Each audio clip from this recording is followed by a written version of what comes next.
Thank you, Heavenly Father, for this wonderful time. Thank you, Lord, for your word, oh Father. Your word is our delight. Your word is our sustenance. Your word is the essence of our life, oh Father, Lord. We worship you, oh Father, through your word, oh Father. We adore you through your word, oh Father. We get to know more about you through your word, oh Father, Lord. We get to know everything that is on your heart through your word, oh Father, Lord. So therefore, Holy Spirit, the great Rabbi, teach us your beautiful word. Teach us the wonderful truth from your word, oh Father, that we may be nourished, we may be built up and encouraged in you, Father. Thank you, Master. We give you all glory, praise, and honor belongs to you. In the matchless name of Jesus Christ, we pray. Amen. Praise the Lord. Hallelujah. Luke chapter 12. Luke chapter 12. Luke chapter 12. हम सीख रहे हैं यीशु मसीह के दूसरे आगमन के बारे में, पर एक चीज बहुत जरूरी है जानने के लिए कि यीशु मसीह का दूसरा आगमन जो हो रहा है उसके प्रति हमारा प्रतिक्रिया क्या होना चाहिए. Luke chapter 12 and read just read quickly from verse 22 onwards.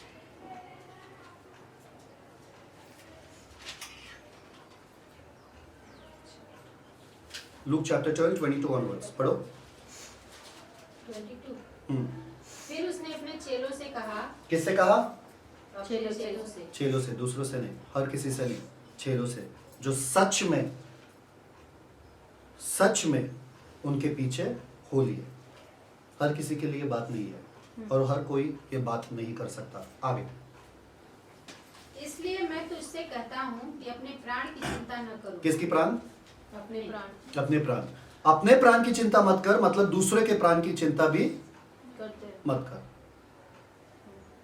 Don't think only about your life, don't think about anybody's life. किस हिसाब से बोल रहे हैं? अर्थली रीजन से, स्पिरिचुअल से नहीं, आत्मिक रीति से मत देखो इसको. ये शारीरिक रीति से बोल रहे हैं. क्यों? क्योंकि हम तो बोलेंगे हम तो अपना प्राण की चिंता नहीं करते हैं, पर हम अपने पति के प्राण की चिंता करते हैं, हम अपने बेटे के प्राण की चिंता, बेटी की प्राण की चिंता, इसके प्राण की, हम अपने प्राण की चिंता नहीं है. नहीं, ये शारीरिक दशा से बोल रहे हैं, आत्मिक दशा से नहीं. आत्मिक दशा से प्राण की चिंता करना चाहिए ताकि उनका प्राण परमेश्वर में उद्धार पाए. ठीक है? शारीरिक रीति से. आगे. इसलिए मैं तुझसे कहता हूँ कि अपने प्राण की चिंता न करो कि हम क्या खाएंगे, न अपने शरीर की कि क्या पहनेंगे. हाँ. क्योंकि भोजन से प्राण और वस्त्र से शरीर बढ़कर है. हाँ. कौओं पर ध्यान दो, वे न बोते हैं एक न मिनट. काटते हैं. भोजन किससे बढ़कर है? प्राण से. वापस से पढ़ो. प्राण भोजन से बढ़कर. क्योंकि भोजन से प्राण और वस्त्र से शरीर बढ़कर. क्या वस्त्र से क्या बढ़कर है? शरीर. अगर शरीर ही नहीं है, वस्त्र क्या पहनोगे? तो कौन सा बड़ा? शरीर. हाँ, भोजन और प्राण. अगर प्राण ही नहीं है तो भोजन किस चीज के लिए करोगे? यस. समझ में आ रहा है? तो कौन सा बड़ा है? प्राण. और कौन सा बड़ा है? शरीर. आगे. कौओं पर ध्यान दो, वे न बोते हैं न काटते हैं. कौवे कोई ध्यान नहीं देता है, इसलिए परमेश्वर कह रहा है कौवे पे ध्यान दो. कौवे को कोई ध्यान देता है क्या? इसलिए वो ध्यान अपना काका कर करके अपने तरफ ध्यान आकर्षित करता है, क्योंकि उसके पास कोई दिखता नहीं है ना. तो कौवे के ऊपर ध्यान दो. क्या करता है वो? ना बोते ना काटते. अपना खुद का घोंसला भी नहीं बनाते वो लोग. समझ में आ रहा है आप लोगों को? खुद का घोंसला भी नहीं बनाते वो लोग. आगे. न उनके भंडार और न खत्ता होता है. कुछ होता है उनका भंडार होता है बैंक सेविंग अकाउंट एसबीआई में नहीं. आगे. तो भी परमेश्वर उन्हें पालता है. तो भी मिस किया आपने. वाव. तो भी समझ में आ रहा है? तो भी का मतलब क्या है? भले ही उनका सेविंग नहीं है, भले ही उनका भंडार नहीं है, भले ही हमको लगता है परमेश्वर हमें दे सकता है, पर हमें भी रखना पड़ता है. परमेश्वर हमें दे सकता है पर हमें भी ध्यान रखना नहीं. तो भी अगर मैं ना रखूं तो भी देखो परमेश्वर को कितना बड़ा कर रहा है वो. समझ में आ रहा है? दूसरे के जैसे नहीं. दूसरे चिड़िया क्या करते हैं? बनाते हैं घोंसला, उसमें लाते हैं, खाना लाएंगे या जो कुछ कर सकते हैं. ये कौवे नहीं करते, कुछ भी नहीं करते, ना घोंसला बनाते ना कुछ करते हैं. तो भी परमेश्वर कुछ फायदे का नहीं है ये कौवा. कुछ फायदेमंद है क्या कौवा? नहीं. फिर भी उसका ध्यान रखते हैं परमेश्वर. तो भी. आगे. तो भी परमेश्वर उन्हें पालता है. उन्हें क्या करता है? पालता है. उन्हें क्या करता है? पालता है. बाहर के कुत्तों को हम बिस्किट देंगे, इसका मतलब ये नहीं कि हम उन्हें पाल रहे, पर उनको घर पे लाएंगे तो क्या करेंगे? उनको पाल रहे. ऐसे बिन मतलब के जानवर को भी परमेश्वर इतना ध्यान से पालता है. आगे. तुम्हारा मूल्य पक्षियों से कहीं क्या अधिक है। तुम्हारा, पर आपको परमेश्वर का मूल्य नहीं पता है कि आपका परमेश्वर कौन है, कि वो आपका परमेश्वर आपका ध्यान रख सकते हैं इतना। सबसे नीचे वाले जूइश आइडियोम में या जूइश हिब्रू लैंग्वेज में, इब्रानी भाषा में जब भी एक पैराबल कहा जाता था, विजडम, दो एक्सट्रीम दिखाते थे। अगर सबसे घिनौना, सबसे छोटा चीज परमेश्वर कर सकता है इतने ध्यान से, तो सबसे, अगर आप इतने मूल्यवान हो, अगर आप परमेश्वर के रूप में, स्वरूप में बनाए गए हो, आपको उद्धार दिया गया, परमेश्वर ने आपको चुन लिया, परमेश्वर आपने आत्मा दिया आपको, परमेश्वर क्यों आपका ध्यान नहीं रखेंगे? आगे, तुम में से ऐसा कौन है जो चिंता करने से अपनी अवस्था में एक घड़ी भी बढ़ा सकता है? कौन है? कोई है यहाँ पे? फिर भी चिंता करते हैं, शायद से कुछ बदल जाए चिंता करके, है ना? शायद से कुछ बदल जाए। अगर मैं चिंता ना करूं तो लोगों को लगता है कि मैं ध्यान ही नहीं रख रहा हूं, मैं किसी का ख्याल नहीं रख रहा हूं। अगर चिंता ना करूं तो लोगों को लगेगा कि ये क्या कुछ फायदेमंद का नहीं है, तो मुझे चिंता करना पड़ेगा। क्यों? अच्छा लगता है, सुकून मिलता है चिंता करके। मेरे बच्चे का क्या होगा, मेरे पति का क्या होगा, मेरा इसका क्या होगा, मेरा उसका क्या होगा, अच्छा लगता है थोड़ा। टेंशन हमें भी लेना चाहिए, सब टेंशन परमेश्वर को क्यों दे? हाँ, और मिल बांट के भी ज्यादातर हमारे पास ही है, परमेश्वर ले भी नहीं रहे कुछ। परमेश्वर बोले तुम ही ले लो, क्योंकि तुम ही देख रहे हो ना, तुमको रातों की नींद आती है ना तुमको चैन आता है। There is no peace for the wicked. दुष्टों के लिए शांति नहीं है। अगर आप राइचस हो, अगर आप परमेश्वर में धार्मिक हो, तो आपके लिए असीम शांति है। समझ में आ रहा है? क्यों? क्योंकि उनका चिंता करने वाला कोई नहीं है, उनको खुद करना पड़ेगा। पर आपका चिंता करने वाला अभी भी। तो आगे बोलो, क्या बोल रहे? इसलिए यदि तुम सबसे छोटा काम भी नहीं कर सकते, इसलिए तुम सबसे छोटा काम। आपकी चिंता करने से एक चपाती या रोटी भी बनता है क्या? चिंता करते बैठे हो आप आटा को देख के रोटी बन जाता है? नहीं। कुछ भी नहीं, कुछ भी नहीं। आपको, आप छोटे से छोटे काम नहीं कर सकते हो। आपको लगता है कि बड़े से बड़े काम आप कर जाओगे। समझ में आपको कि कार्बोरेटर में अगर कचरा है ना तो गाड़ी चलती नहीं है। कार्बोरेटर में कचरा है तो गाड़ी चलती नहीं है। विश्वास के साथ थोड़ा भी आप चिंता मिक्स करो, विश्वास के साथ थोड़ा भी चिंता आप मिलाओ, विश्वास नहीं चलेगा। विश्वास है आराम। किस पे? जिस पे आपने विश्वास किया। थोड़ा भी चिंता लगाओ उसके साथ। आधा विश्वास में रखूं परमेश्वर और आधा मैं टेंशन लूं, ऐसा तो नहीं चलने वाला। गाड़ी चलती नहीं। परमेश्वर कह रहे अगर आपको विश्वास है, आपको आपके नाव से उतर कर बाहर आना ही पड़ेगा। ये नहीं स्विमिंग ट्यूब के साथ कि भाई डूब गया तो क्या, एटलीस्ट तैरता रहूंगा। समझ में आ रहा है आपको? विश्वास मतलब 100%। विश्वास मतलब 100%, वरना कुछ नहीं। आगे, इसलिए यदि तुम सबसे छोटा काम भी नहीं कर सकते तो और बातों के लिए क्यों चिंता करते हो? छोटा काम भी नहीं कर सकते, तुमसे छोटा काम भी नहीं होता है तो बातों के लिए चिंता क्यों करते हो? नहीं, मुझे पसंद है ना। परमेश्वर को कोई, आप लोग रहते थे तो कहते थे वहां पे उसमें, अरे परमेश्वर मजा ही अलग है चिंता करने का, अलग सुकून मिलता है।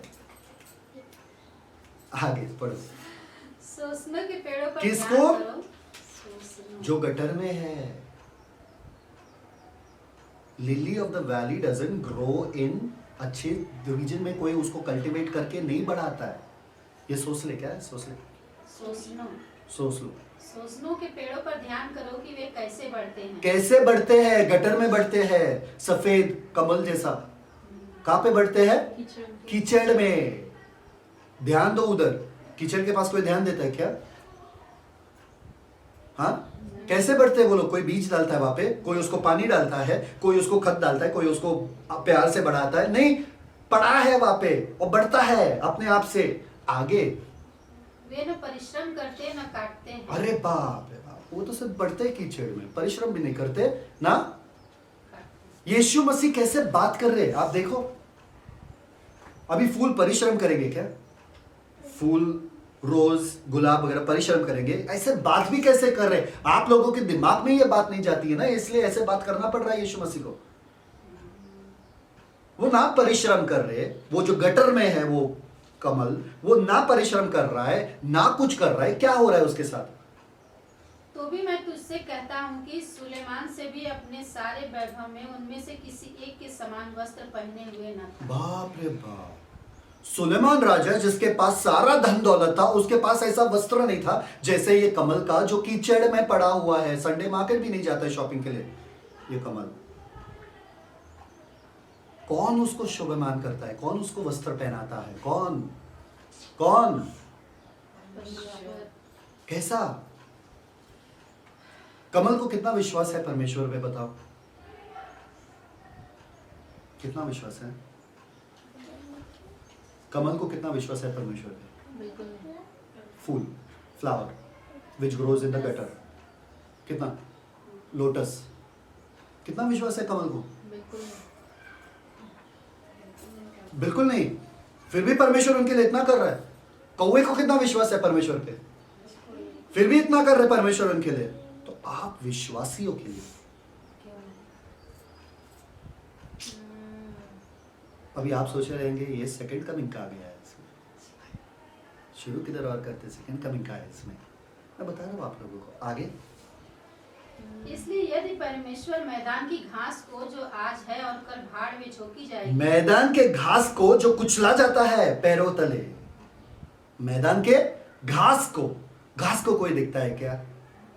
घास, अरे घास कितना सुंदर घास है, नहीं, घास तो ऐसे ही उगता रहता है, निकलता रहता है, उगता रहता है, निकलता रहता है। जंगली घास को जो आज है कल चला जाता है, फिर भी उसको भी क्या करता है परमेश्वर? ऐसा पहनाता है। तो हे अल्पविश्वासी, हे अल्पविश्वासी, इंग्लिश में क्या लिखा है? हे अल्पविश्वासी, इंग्लिश में क्या लिखा है? ई ऑफ लिटिल फेथ, हमारे भाषा में कम विश्वास, हिज विश्वास, ना तो इधर है ना तो उधर है। समझ में आ रहा है आप लोगों को? हे अल्पविश्वासी मतलब भाई ऐसा नहीं चलेगा। आप में चिंता ज्यादा है, विश्वास कम है, लिटिल फेथ मोर वरी, लिटिल फेथ मोर वरी। हे अल्पविश्वासी, तुमको क्या मिलेगा आगे? हे अल्पविश्वासियों, वह तुम्हें क्यों न पहनाएगा? वो तुम्हें क्यों न पहनाएगा? आगे।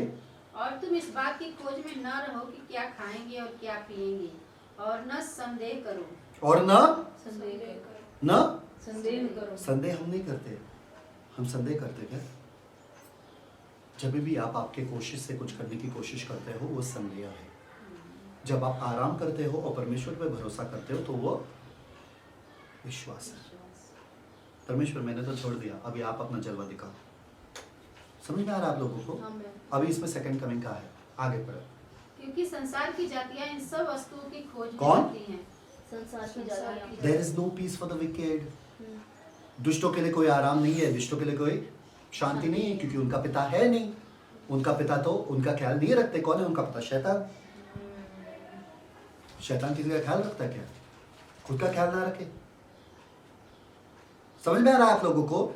ये सब उनको ढूंढना पड़ेगा क्योंकि उनका पिता नहीं है। ये सब के लिए उनको चिंता करना पड़ेगा क्योंकि उनका पिता नहीं है।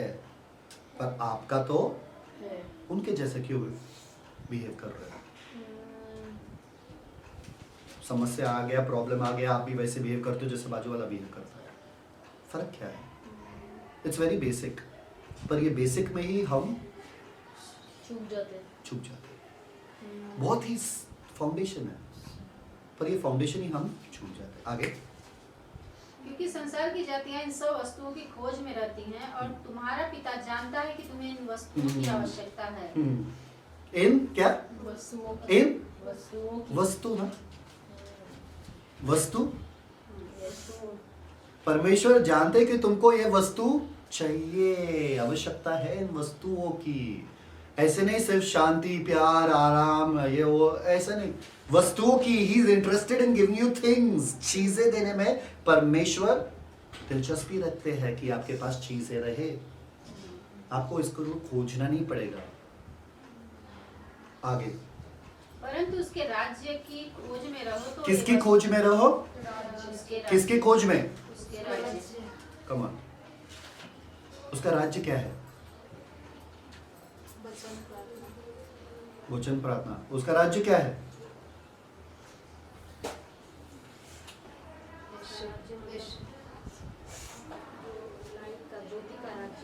Amen. उसको खोजते रहो। पहले के लिए हमारे के लिए हमारे लिए नहीं। तो मिल गया। परमेश्वर के लॉर्ड्स प्रेयर में, परमेश्वर के प्रभु की प्रार्थना में क्या होता है आखिरी में? तेरा राज आए जैसे स्वर्ग में वैसे धरती पर। वो कब होगा? कब होगा? हो गया? परमेश्वर का राज्य तो बहुत गंदा है यार। पॉलिटिक्स, भ्रष्टाचार, रेप, ये परमेश्वर के राज्य में होता है क्या? जब यीशु मसीह फिर से तो परमेश्वर का राज्य यीशु मसीह स्थापित करेगा। समझ में आ रहा है आप लोगों को? तो किसके खोज में रहो? मतलब अपना ध्यान किस पे लगाए रखना? यीशु मसीह के दूसरे आगमन में कि यीशु मसीह आके परमेश्वर का राज्य स्थापित करेगा। आपको विश्वास नहीं हो रहा है, मुझे मालूम है, क्योंकि आप कहेंगे ये मैंने लगा दिया बीच में। क्या थोड़ी ना इधर लिखा यीशु मसीह के दूसरे आगमन पे अपना ध्यान दो। देखो अगले बात, उसके बाद हे छोटे झुंड मत डर। हे क्या? छोटे झुंड। छोटे झुंड क्या? मत डर। आगे, क्योंकि तुम्हारे पिता को यह भाया है कि तुम्हें राज्य दे। कि तुम्हें राज्य दे। तुम्हारे पिता को भाया है कि तुम्हें राज्य दे। ये लोग चीजों के लिए ढूंढ रहे हैं। आपको चीजें नहीं मिलेगी, आपको पूरा राज्य मिल रहा है। चीजें बड़ी है कि राज्य? समझ में आ रहा है? समझ में आ रहा है? चीजें बड़ी है कि राज्य? आगे आगे। अपनी संपत्ति बेचकर दान कर दो और अपने लिए ऐसे बटुए बनाओ जो पुराने नहीं होते, अर्थात स्वर्ग पर ऐसा धन इकट्ठा करो जो घटता नहीं। क्यों भाई? अगर ये धरती, ये सब कुछ छोड़ के नहीं जाना है तो यीशु मसीह अपने डिसाइपल्स को क्यों बोल रही है सब कि ध्यान इस पे मत दो, अपने जीवन पे यहाँ पे ध्यान मत दो, क्योंकि ये तो खत्म होने वाला है। राज्य पे ध्यान दो जो आने वाला है। समझ में आ रहा है आप लोगों को? आप लोगों को फिर भी यकीन नहीं होता रहेगा। आगे पढ़ो। अर्थात स्वर्ग पर ऐसा धन इकट्ठा करो जो घटता नहीं है और जिसके निकट चोर नहीं जाता और कीड़ा नहीं बिगाड़ता, क्योंकि जहाँ तुम्हारा धन है वहाँ तुम्हारा मन भी लगा रहेगा। जहाँ पर तुम्हारा वहां पर तुम्हारा मन लगा रहेगा। इसका मतलब क्या है कि अगर मैं परमेश्वर के राज्य के लिए, कि परमेश्वर का राज्य स्थापित हो इस धरती पे, अगर मैं हमेशा यही मेरे दिमाग में रखूं, ये चीज ना रखूं जो दुनियादारी है, तो मेरा मन कहाँ पर रहेगा? परमेश्वर। That's why it says in Colossians, set your heart on things above, not on things of the earth.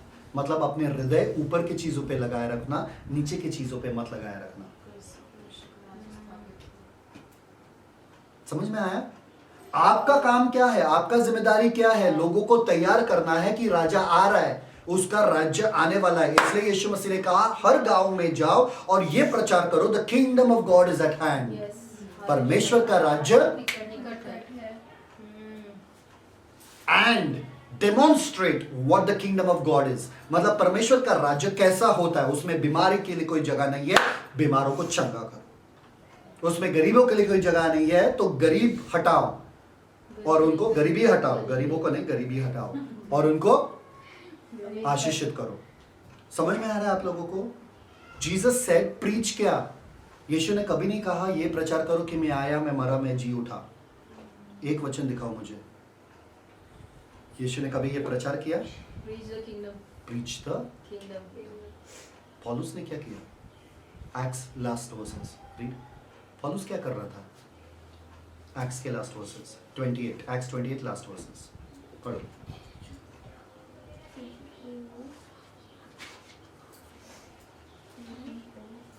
और जो उसके पास आते थे, जो पौलुस के पास आते थे, उन सब से मिलता रहा उन सब से मिलता रहा और बिना रोक टोक बिना रोक या टोक बहुत निडर होकर बहुत निडर होकर परमेश्वर के राज्य का प्रचार करता हाँ। और प्रभु यीशु मसीह की बातें सिखाता रहा। परमेश्वर के राज्य के बारे में प्रचार करता। 28-31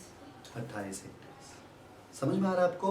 पौलुस भी परमेश्वर के राज्य के बारे में ही बातें कर रहा था और यीशु मसीह की बातें, यीशु मसीह भी परमेश्वर के राज्य के बारे में ही बातें कर रहे थे। The coming kingdom is our entire Dzire.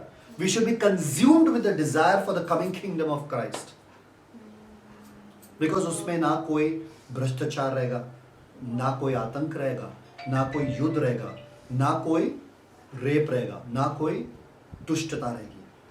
उसमें सनातन शांति रहेगी। हालेलुया, आमेन। समझ में आ रहा है आपको कि यीशु मसीह का दूसरा आगमन इतना जरूरी क्यों है? क्योंकि अगर यीशु मसीह नहीं आए तो वो राज्य स्थापित नहीं हो सकता है, और वो राज्य स्थापित नहीं होगा तो परमेश्वर का हर एक वायदा अधूरा है। आपको फिर भी यकीन नहीं होता रहेगा कि ये सब जो मैंने अभी बातें किया वो यीशु मसीह के दूसरे आगमन के बारे में है, उसके आगमन के बारे में, यस, है ना? आगे का वचन क्लियर। आगे पढ़ो, वर्स 35 पढ़ो। तुम्हारी कमरे बंधी रहे और तुम्हारे दिए जलते रहे। तुम्हारे कमरे नहीं, कमर तुम्हारी कमर बंदी रहे और तुम्हारे दिए जलते रहे। तुम्हारे दिए जलते रहे। तुम्हारे दिए कैसे जलेंगे? वो हमेशा देखते थे ना, वो आरती करते थे तो वो दिया जलाते थे किसी के लंबी उम्र के लिए, और दरवाज़ा खुल जाता था, विंडो खुल जाता है, हवा आ जाती है और वो आरती बुझ जाता है, दिया बुझ जाता है। मेरे पति मरने वाले हैं, मेरे ये मरने वाला, ये बुझ गया नहीं ना। उस पर हमेशा तेल डालते रहना ना। आपको ध्यान देना कि कोई भी हवा ना आए, इसलिए do not be tossed to and fro with every wind of doctrine. Wind मतलब क्या है? हिंदी में क्या बोलते हैं उसको? हवा के झोंके के जैसे, बच्चों के जैसे यहां से वहां, वहां से यहां मत हिलते रहो, क्योंकि ये हवा जो है आपके दिए को बुझा रहा है।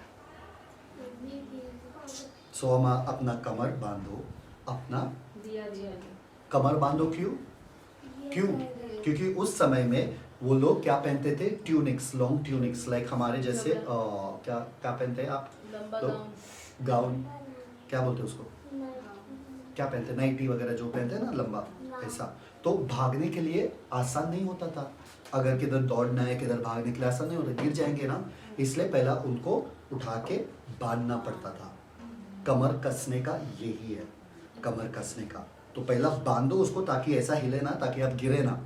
पहला बांध के रखो, और फिर जब रात के वक्त आप सो रहे हो तो तभी आप बांधते नहीं हो ना, आप खुले रखते हो, क्योंकि सो रहे, कुछ काम ही नहीं कर रहे। तो क्या बोल रहा बाइबल?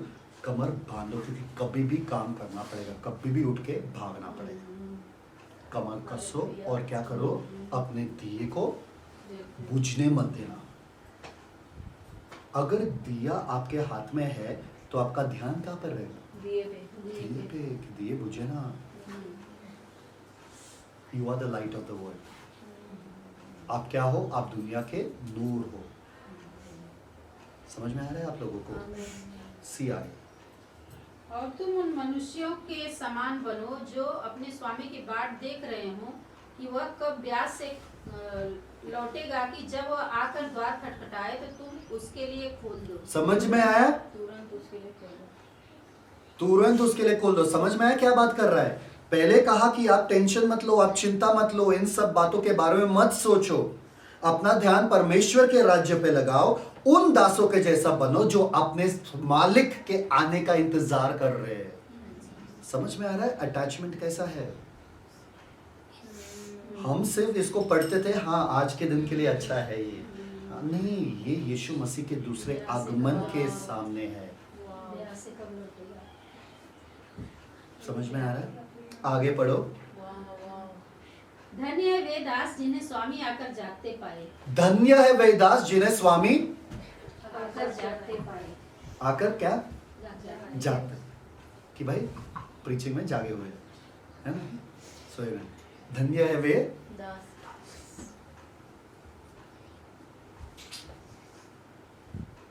इसलिए कहते ना पापों की नींद में मत सोना। आप क्या कर रहे हो? स्वामी के इंतजार कर रहे हो। आपको पता है, जब आप बर्तन धो रहे हो, जब आप कपड़े धो रहे हो और कोई दरवाजे पे आए, आप क्या बोलोगे उनको? आप क्या बोलोगे उनको?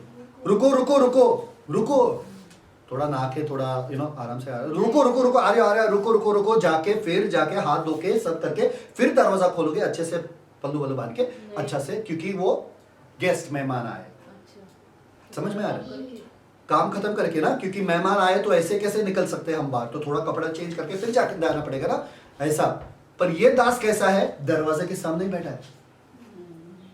कब मेरा स्वामी खटखटाएगा? धन्य है बेटा। मतलब सोचो इस बंदे के बारे में कि ये इतना अपने स्वामी से लगाव रखता है, इतना अपने स्वामी के बारे में सोच रहा है कि बाकी काम को बस करके फिर वापस से स्वामी स्वामी स्वामी स्वामी स्वामी आएगा, ऐसा बैठा है वो बंदा। आगे देखो क्या लिखा है उसके बारे में। मैं तुमसे सच कहता हूँ कि वह कमर बांध कर उन्हें भोजन करने को बैठाएगा और पास आकर उनकी सेवा करेगा। कौन करेगा? We learn about the marriage supper of the Lamb. मेमने के विवाह के बारे में सीखे हम। देखिए परमेश्वर यीशु मसीह सब उसी की चीज के बारे में कह रहे हैं। समझ में आ रहा है आपको? देखो वापस से, Blessed are those servants whom the Lord when he cometh shall find watching. Verily I say unto you that he shall gird himself and make them to sit down to meat and will come forth and serve them. उनको भोजन खिलाएगा। कौन? दास मालिक को कि मालिक दास को? वाह, मालिक कभी दास को भोजन खिलाता है?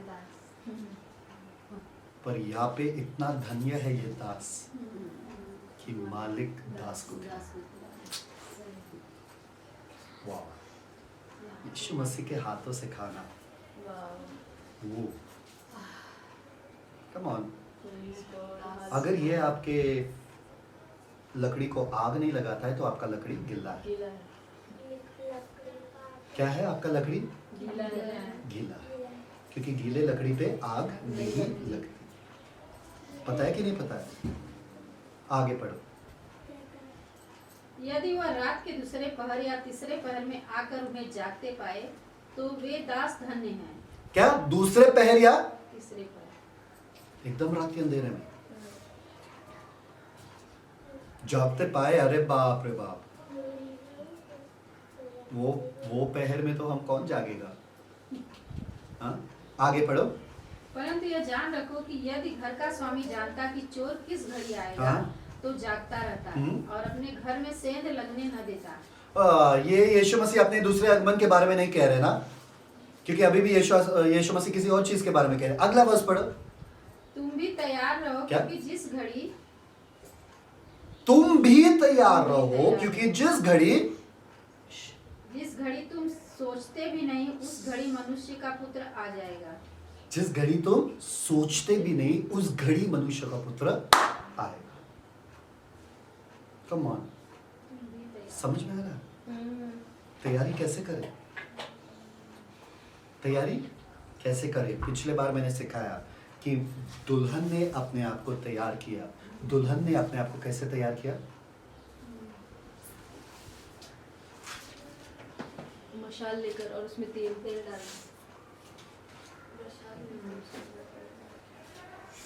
इसको बोलते हैं दुल्हन ने अपने आप को वचन से तैयार किया। The bride had made herself ready. Last time मैंने सिखाया अगर दूल्हा वचन है तो दुल्हन अपने आप को कैसे सजाएगी? वचन से ही सजाएगी ना। समझ में आ रहा है आपको? यहाँ पर क्या लिखा है? Be you ready. तैयार रहो। कैसे तैयारी करें? वचन से। वचन से। आगे पढ़ो। तब पतरस ने कहा कि हे प्रभु, क्या ये दृष्टांत तू हम ही से या सबसे कहता है? हम ही को बताया रहेगा, दूसरों को भी बताओ। 4 घंटे का प्रीचिंग सिर्फ हमारे लिए, दूसरों के लिए क्या आधे घंटे का, 15 मिनट का? हाँ, हमको ही लेक्चर दोगे क्या हमेशा कि किसी और के लिए भी है ये? पतरस बढ़िया है बंदा। हाँ, इतना विजडम आता कहाँ से? सच में पतरस को मिलना चाहिए, पूछना चाहिए कि ऊपर भी जाके ये ऐसे ही करते हैं क्या? स्वर्ग में चुप नहीं बैठ सकते, पर वेरी क्यूट। पतरस की वजह से हमें बहुत कुछ जानने को मिला है, और यीशु मसीह का पेशेंस पतरस की वजह से सबसे ज्यादा टेस्ट हुआ। आमीन। तो पतरस ने बोला कि ये जो पैराबल्स है तुम हमको ही टॉन्ट कर रहे हो कि किसी और को भी बोल रहे हो? ओके, सबसे कह रहे हो। आगे प्रभु ने कहा, वह विश्वास योग्य और बुद्धिमान भंडारी कौन है अरे जिसका स्वामी। मेरा सवाल का जवाब ही नहीं दिया, वापस से दूसरा पैराबल कह दिया, दूसरा दृष्टांत कह दिया। अरे मेरे जवाब दो कि हमारे लिए कि दूसरों के लिए। डायरेक्ट वापस से स्वामी भंडारी। आगे जिसका स्वामी उसे नौकर चाकरों पर सरदार ठहराए कि उन्हें समय पर सीधा दे। ओके, आगे धन्य है वह दास जिसे उसका स्वामी आकर ऐसा ही करता पाए। एक मिनट, आपको सरदार ठहराया है। क्या ठहराया? आपके रीजन के ऊपर, आपके घर के ऊपर आप सरदार हो, आपके सिटी के ऊपर आप सरदार हो, आपके कंट्री के ऊपर, आपके स्टेट के ऊपर आप सरदार हो। परमेश्वर ने आपको सरदार ठहराया। ये आपका इलाका है। किसका? हमारा इलाका है। और धन्य है वो जो मसीह जब आएंगे तभी पाएंगे कि हमने वो इलाके को अच्छे से हैंडल किया। समझ में आ रहा है कि नहीं आ रहा है? हालेलुया। आगे पढ़ो। मैं तुमसे सच कहता हूँ कि वह उसे अपनी सब संपत्ति पर सरदार ठहराएगा। अगर इस संपत्ति पे हमारा अधिकार ही नहीं जता रहे हम, तो उस संपत्ति पे, परमेश्वर के संपत्ति में, कहां पे? परमेश्वर के राज्य में। जब परमेश्वर अपना राज्य स्थापित करेंगे तभी हमें वो अधिकारी बनाएंगे, अगर हम आज सही में अधिकारी बनते हैं। आगे 45। परंतु यदि वह दास सोचने लगे कि मेरा स्वामी आने में देर कर रहा है और दासों और दासियों को मारने पीटने और खाने पीने और पियक्कड़ होने लगे, तो उस दास का स्वामी ऐसे दिन की वह उसकी बाट न जोता रहे और ऐसी घड़ी जिसे वह जानता न हो आएगा और उसे भारी ताड़ना देकर उसका भाग अविश्वासियों के साथ ठहराएगा। और वह दास जो अपने स्वामी की इच्छा जानता था और तैयार न रहा और न उसकी इच्छा के अनुसार चला, बहुत मार खाएगा। बस बहुत मार खाएगा। वचन में बहुत मार खाएगा। देखो कितना वचन बोलते हैं आप लोग, बहुत मार खाओगे, है ना? मार नहीं खाओगे, बहुत मार खाओगे। समझ में आ रहा है? क्यों? क्योंकि तू जानता था तेरा स्वामी तुझसे क्या चाहता है और तूने वो किया नहीं। तूने वो किया नहीं। समझ में आ रहा है? यहां पर इस बंदे ने अपने दिल में क्या कहा? मेरा स्वामी कभी तो आएगा, अभी तो नहीं आएगा, बाद में आएंगे। वैसे ही हम अपना जीवन जीते हैं। कभी कभी हमको लगता ही नहीं यीशु मसीह कभी भी आ सकते हैं। एक समय था, पता है, क्रिश्चियनिटी में एक समय था जो हर कोई प्रोफेसाई कर रहा था कि यीशु मसीह आएंगे, यीशु मसीह आएंगे। वो लोग तैयारी में जीते थे उस समय में।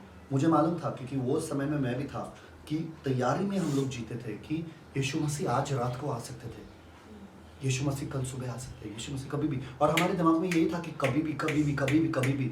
तो हमें हर पल तैयार रहना है कि यीशु मसीह कभी भी आ सकते हैं। हमें किस अवस्था में पाएंगे यीशु मसीह जब वो आएंगे। पर आज वो तैयारी की क्योंकि हमें लगता है यीशु मसीह 100 साल के बाद ही आएंगे कभी तो, है ना? लगता ही नहीं कि यीशु मसीह अभी आ सकते। पर जिस बंदे ने अपना स्वामी का इच्छा जानकर भी स्वामी का इच्छा नहीं किया, उसको बहुत मार मिलेगा। मतलब मार का भी एक डिग्री है। आगे, परंतु जो नहीं जानकर मार खाने के योग्य काम करे वह थोड़ी मार खाएगा। वो थोड़ी मार खाएगा, जो नहीं जानता। वो नहीं जानता।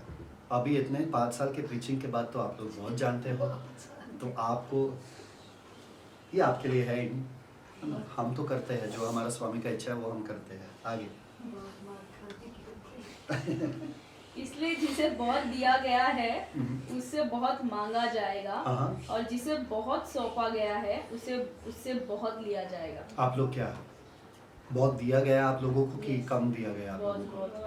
हाँ, बहुत। और आपसे मांगा क्या जाएगा? बहुत। और क्या दोगे आप? बहुत हो। बहुत बहुत दिन बहुत से बहाने कि बहुत से फल।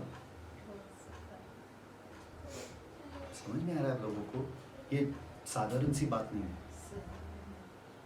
और ये आपको लगता है कि ये बहुत स्ट्रांग है, ये बहुत हैवी है? क्या यीशु मसीह से क्यों बात कर रहे हैं? किससे बात कर रहे हैं? पतरस ने पूछा, हमसे बात कर रहे हैं कि किसी और से बात कर रहे हैं? शुरुआत क्या हुआ था? अपने शिष्य को बुलाकर अपने शिष्य से बात कर रहा था। तो पतरस को पता होना चाहिए कि शिष्य से बात कर रहे हैं, दूसरे है ही नहीं यहाँ पे खड़े। समझ में आ रहा है आप लोगों को? अपने शिष्य से बात कर रहे थे। और क्या कह रहे थे कि अगर आप अपने स्वामी का इच्छा जानते और नहीं करते तो आपको बहुत ताड़ना है। तो पतरस को लगेगा कि अरे बाप रे बहुत सारा भारी प्रीचिंग नहीं है ये। आपको भी लग रहा है ना ये बहुत सारा भारी है? तो यीशु में किस चीज के लिए है यीशु मसीह? आपको आराम देने के लिए। देखो आगे क्या, मैं पृथ्वी पर आग लगाने आया हूँ। हाँ, पृथ्वी पे क्या? आग लगाने। आग। और आप लोग सोच रहे हो कि अरे यार इतना शांति क्यों नहीं है, इतना सुकून क्यों नहीं है, आग ही आग क्यों है हर जगह? यीशु मसीह कहे कि मैं आग लगाने के लिए आगे। और क्या चाहता हूँ केवल यह कि अभी सुलग जाती। क्या चाहता हूं मैं? यीशु मसीह का डिजायर क्या है? सुलग जाए आग। अभी अभी किस में? किस में? आगे पढ़ो। मुझे तो एक बपतिस्मा लेना है और जब तक वह न हो ले तब तक मैं कैसी व्यथा में रहूंगा। क्या तुम समझते हो कि मैं पृथ्वी पर मिलाप कराने आया हूँ? मैं तुमसे कहता हूँ नहीं, वरन अलग कराने आया हूँ। कहा? अरे बाप रे बाप, यीशु मसीह क्या कह रहे हैं यहाँ पे? आग कहाँ लगेगी? देखे तो सही, आग कहाँ लग रही? देखो, क्योंकि अब से एक घर में 5 जन आपस में विरोध। कितने घर है? कितने जन है अपने घर में? 4। अच्छा, मेरे घर में 5। आगे मेरे घर 4 होंगे। 3 2 से और 2 3 से। अरे बाप रे बाप, आगे पिता पुत्र से और पुत्र पिता से हाँ। विरोध रखेगा। हाँ। माँ बेटी से और बेटी माँ से। सास बहू भी है? बहू से और अच्छा, बहू सास बहू भी है। से विरोध रखेगी। अरे बाप रे बाप। समझ में आ रहा है आपको यीशु मसीह किस चीज के लिए है? Don't settle down in your world. इसमें मत पड़े रहो कि मेरे घर में क्या हो रहा है, मेरा ये, मेरा वो, मेरा ये, मेरा वो। अपने स्वामी का इंतजार करो, स्वामी के बारे में सोचो कि स्वामी जब आएगा मुझे वो करते पाए जिसके लिए उसने मुझे चुन लिया, और कुछ नहीं। ये घर जो आपको दिया, ये घर बार जो आपको दिया, ये घर में जिस घर में आप पैदा हुआ वो आपके लिए नहीं है, वो आप उसके द्वारा आए इस धरती पर। उसको संभालने का जिम्मेदारी आपका नहीं है। समझ में आ रहा है आप लोगों को? उसका जिम्मेदारी आपका नहीं है। आमीन। समय को जानो कि समय अभी क्या है, आपको क्या करना चाहिए, क्योंकि यीशु मसीह कभी भी वापस आ सकते हैं। आपको इस सब में व्यस्त नहीं होना है, आपको इस सब में अपना व्यर्थ जीवन नहीं बिताना है। व्यर्थ समय आप बिता रहे हो ये सब में कि मेरा घर मेरा परिवार, मेरा घर मेरा परिवार। मैं आग लगाने के लिए आया हूं, घर को छोड़ दो। आग लगी है तो आप क्या जाओगे? उसके अंदर नाचोगे? आप आग से भागोगे या आग के अंदर नाचोगे? नहीं, शद्रक मेशक अबेदनगो आग में भी चलते थे तो हम भी चल रहे आग में। ये वो वाली आग नहीं है, ये नेबूकदनेस्सर ने लगाया, ये परमेश्वर नहीं लगाया आग। परमेश्वर के लगाए हुए आग में मत नाचो। अगर आपके दुश्मन आग लगाते तो उसमें नाचो, आप चलोगे। पर परमेश्वर ने जो आग लगाई उसमें मत नाचो भाई, उससे बाहर निकलो। अपने स्वामी के इंतजार में रखो, जान लो कि समय क्या है। आगे पढ़ो उसका। और उसने भीड़ से भी कहा, अभी भीड़ से कह रहा है, आगे। जब बादल को पश्चिम से उठते देखते हो, जब बादल को पश्चिम से उठते हुए देख रहे हो, आगे, तो तुरंत कहते हो कि वर्षा होगी। तुरंत कहते हो कि क्या होगी? वर्षा होगी। वर्षा होगी। और आगे। ऐसा ही होता है। और ऐसा ही होता है। तुमको बड़ा पता है कि अगर बादल छाए हुआ, हाँ बारिश होने वाला है, तुमको बड़ा ये पता रहता है। आगे। और जब दक्षिण चलती जब दक्षिणा चलती देखते हो तो कहते हो कि लू चलेगी, और ऐसा ही होता है। हाँ, आगे। हे कपटियों, हे क्या? कपटियों, हे क्या? कपटियों, क्या कपटियों? हे कपटियों क्या? तुम धरती और आकाश के रूप में भेद कर सकते हो, तुम धरती और आकाश के रूप में भेद कर सकते हो, आगे। परंतु इस युग के विषय में क्यों भेद करना नहीं इस जानते? युग के विषय में भेद करना नहीं जानते हो। क्या भेद करना नहीं जानते हो, आगे। और तुम आप ही निर्णय क्यों नहीं कर लेते कि उचित क्या है? आप ही निर्णय कर लो कि उचित क्या है। डिसर्न द टाइम, आगे। जब तू अपने मुद्दई के साथ बस बस बस बस बस, वो छोड़ दो। आप ही डिसर्न कर लो व्हाट इज द टाइम, ये समय कौन सा चल रहा है। आपके घर में आप व्यस्त हो, मगन हो, उनके पीछे दौड़ते रहो। कितना जिंदगी आपका खत्म हुआ उनके पीछे दौड़ते दौड़ते। ये सब अन्य जाति दौड़ते हैं इन सब चीजों के बारे में। समझ में आ रहा है? आपको किस चीज के बारे में दौड़ना है? आपके स्वामी आने वाला है, उसके ध्यान रखना। एक चीज मैं आपको दिखाता हूँ। Acts, open acts 15। ये सेकंड कमिंग के बारे में है, ओके। एक्ट्स 15 देखो यहाँ पे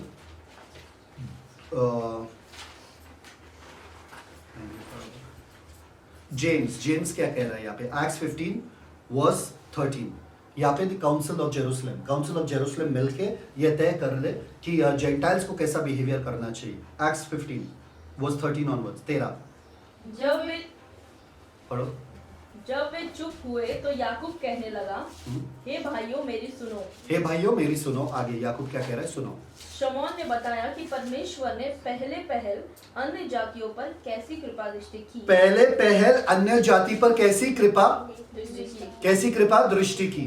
मतलब यहूदी लोगों को छोड़कर परमेश्वर ने अपना प्रोग्राम अन्य जाति के पास डाला और कहा कि मैं कलीसिया को निकाल दूंगा। कहां से? अन्य जाति से। कहां से? अन्य जाति से अपना कलीसिया क्या करूंगा?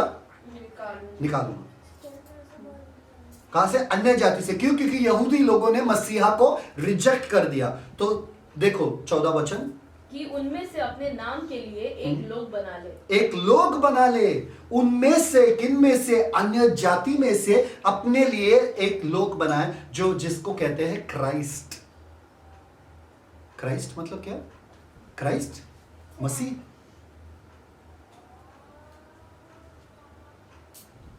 जो लोग बनाए उनको क्या कहते हैं? क्रिश्चियंस,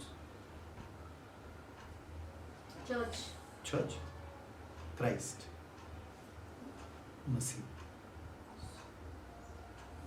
बाद में से कहूंगा फिर कभी। क्यों? क्योंकि अगर सर मसीह है तो बदन भी क्या है? मसीह। तो यहाँ पे क्या लिखा है? एक लोग बनाएंगे क्या? For his name. उसका नाम क्या है? मसीह। अपने नाम के लिए हम लोग क्या है? हमको क्या कहते हैं? चिंता ना कर, उनके आप ठीक हो जाएंगे। अपना क्या है नाम? मसीह। क्या है अपना नाम? मसीह। आगे पढ़ो। इससे भविष्यवक्ताओं की बातें भी मिलती हैं। इससे भविष्यद्वक्ताओं की बातें मिलती है। पहले परमेश्वर ने चुन लिया लोगों को अन्य जाति से, यहूदियों को छोड़कर अन्य जाति से लोगों को चुन लिया, कलीसिया बना दिया, मसीह बना दिया। और आगे इससे भविष्यद्वक्ताओं की बातें भी मानती है क्या? कि जैसा कि लिखा है, हाँ, इसके बाद मैं फिर आकर, इसके बाद, स्टॉप दैट। किसके बाद? कलीसिया होने के बाद, कलीसिया को चुनने के बाद, मतलब जेंटाइल से अपने लोगों को लेने के बाद। इसके बाद मैं क्या करूंगा? आगे मैं फिर आकर आगे दाऊद का गिरा हुआ डेरा उठाऊंगा। दाऊद का गिरा हुआ डेरा उठाऊंगा। आगे और उसके खंडरों को फिर बनाऊंगा। और फिर बनाऊंगा उसके खंडरों को। आगे और उसे खड़ा करूंगा। और उसे खड़ा करूंगा। आगे इसलिए कि शेष मनुष्य हाँ। अर्थात सब अन्य जाति जो मेरे नाम के कहलाते हैं हाँ। प्रभु को ढूंढे। यह वही प्रभु कहता है हाँ। जो जगत की उत्पत्ति से इन बातों का अब समाचार देखा, देता है। पूरा एक लाइन से सिस्टम है। पहले मैं अपने लोगों को बुलाऊंगा, फिर उसके बाद मैं वापस आऊंगा और दाऊद के राज्य को मैं स्थापित करूंगा, वो सिंहासन को स्थापित करूंगा, क्योंकि मैंने अपने बंदे से कहा दाऊद से कि तुम्हारे सिंहासन के ऊपर एक ऐसा राजा बैठेगा जो सनातन के लिए राज्य करेगा, मैं स्थापित करूंगा। It is about the second coming. I will return and build the kingdom. पर पहला मैं चुनूंगा अन्य जाति से मेरा कलीसिया, मेरा मसीह। समझ में आ रहा है? Are you all getting this? Yes. So now when we go into the book of Revelation, let's go into the book of Revelation. Introduction कर दो। Introduction खत्म, अभी Revelation में जाते हैं। I will preaching soon. Amen? यहाँ पे देख रहे कि पार्टी चल रहा है ऊपर। यहाँ पर हमने देखा लास्ट टाइम क्या चल रहा है?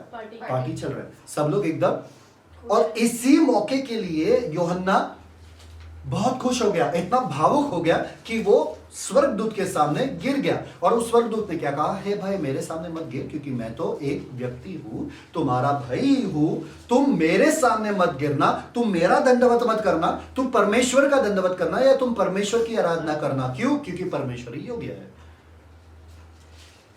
Worship God. क्यों? क्योंकि ये जो है भविष्यवाणी की आत्मा, या आत्मा जिसने भविष्यवाणी की है वो ही है जो यीशु मसीह गवाही देता है। यीशु मसीह ही वो सच्चा गवाह है।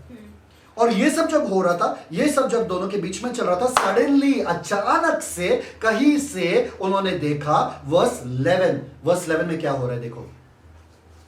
पार्टी चल रही थी और पार्टी के बीच में वर्स 11, फिर मैंने स्वर्ग को खुला हुआ देखा। फिर मैंने स्वर्ग को खुला हुआ देखा और देखता हूं, behold मतलब अचानक में। क्यों इतना घाई, क्यों इतना अचानक, क्यों? क्योंकि नीचे क्या हो रहा है? नीचे बेबीलोन सिस्टम पूरा जल रहा है, वहां पे पूरा तबाह हो चुका है। इसलिए मसीह विरोधी अपने पूरे आर्मीज के साथ जाके यरूशलेम को खत्म करने वाला है। पर यरूशलेम शहर में कुछ ही लोग बचे हुए हैं, यरूशलेम शहर को खत्म करने वाले हैं। पर कुछ लोग कहां पर छुपे हैं? इदोम, मोआब में। कहां पर? इदोम और मोआब पे। तो क्या बोलते हैं उसको? आसमान खुल जाती है और एक श्वेत घोड़ा, और घोड़े के ऊपर कौन? और उस पर एक सवार है जो विश्वास योग्य और सत्य कहलाता है, और वह धर्म के साथ न्याय और युद्ध करता है। बस वेट है, मैं कुछ दिखाता आप लोगों को। Thank you father. This is where we finished till last time. Okay, reasons to praise. Thank you father. किसी को कुछ मिल रहा है? Hallelujah, praise the Lord, thank you Jesus. Hello second coming, बरागाम, the great fact. Okay, number 1, Yeshu Masih कैसे आने वाले हैं? यीशु मसीह एक बिजली के जैसे। बिजली आपको पता रहता है कैसा आने वाला, कब आता है? नहीं। सडनली आप देखते हो तर करके, है ना? क्या कहाँ पे लिखा? मैथ्यू, ओपन मैथ्यू 24:27, झट से। ही इज कमिंग लाइक लाइटनिंग, बिजली के समय।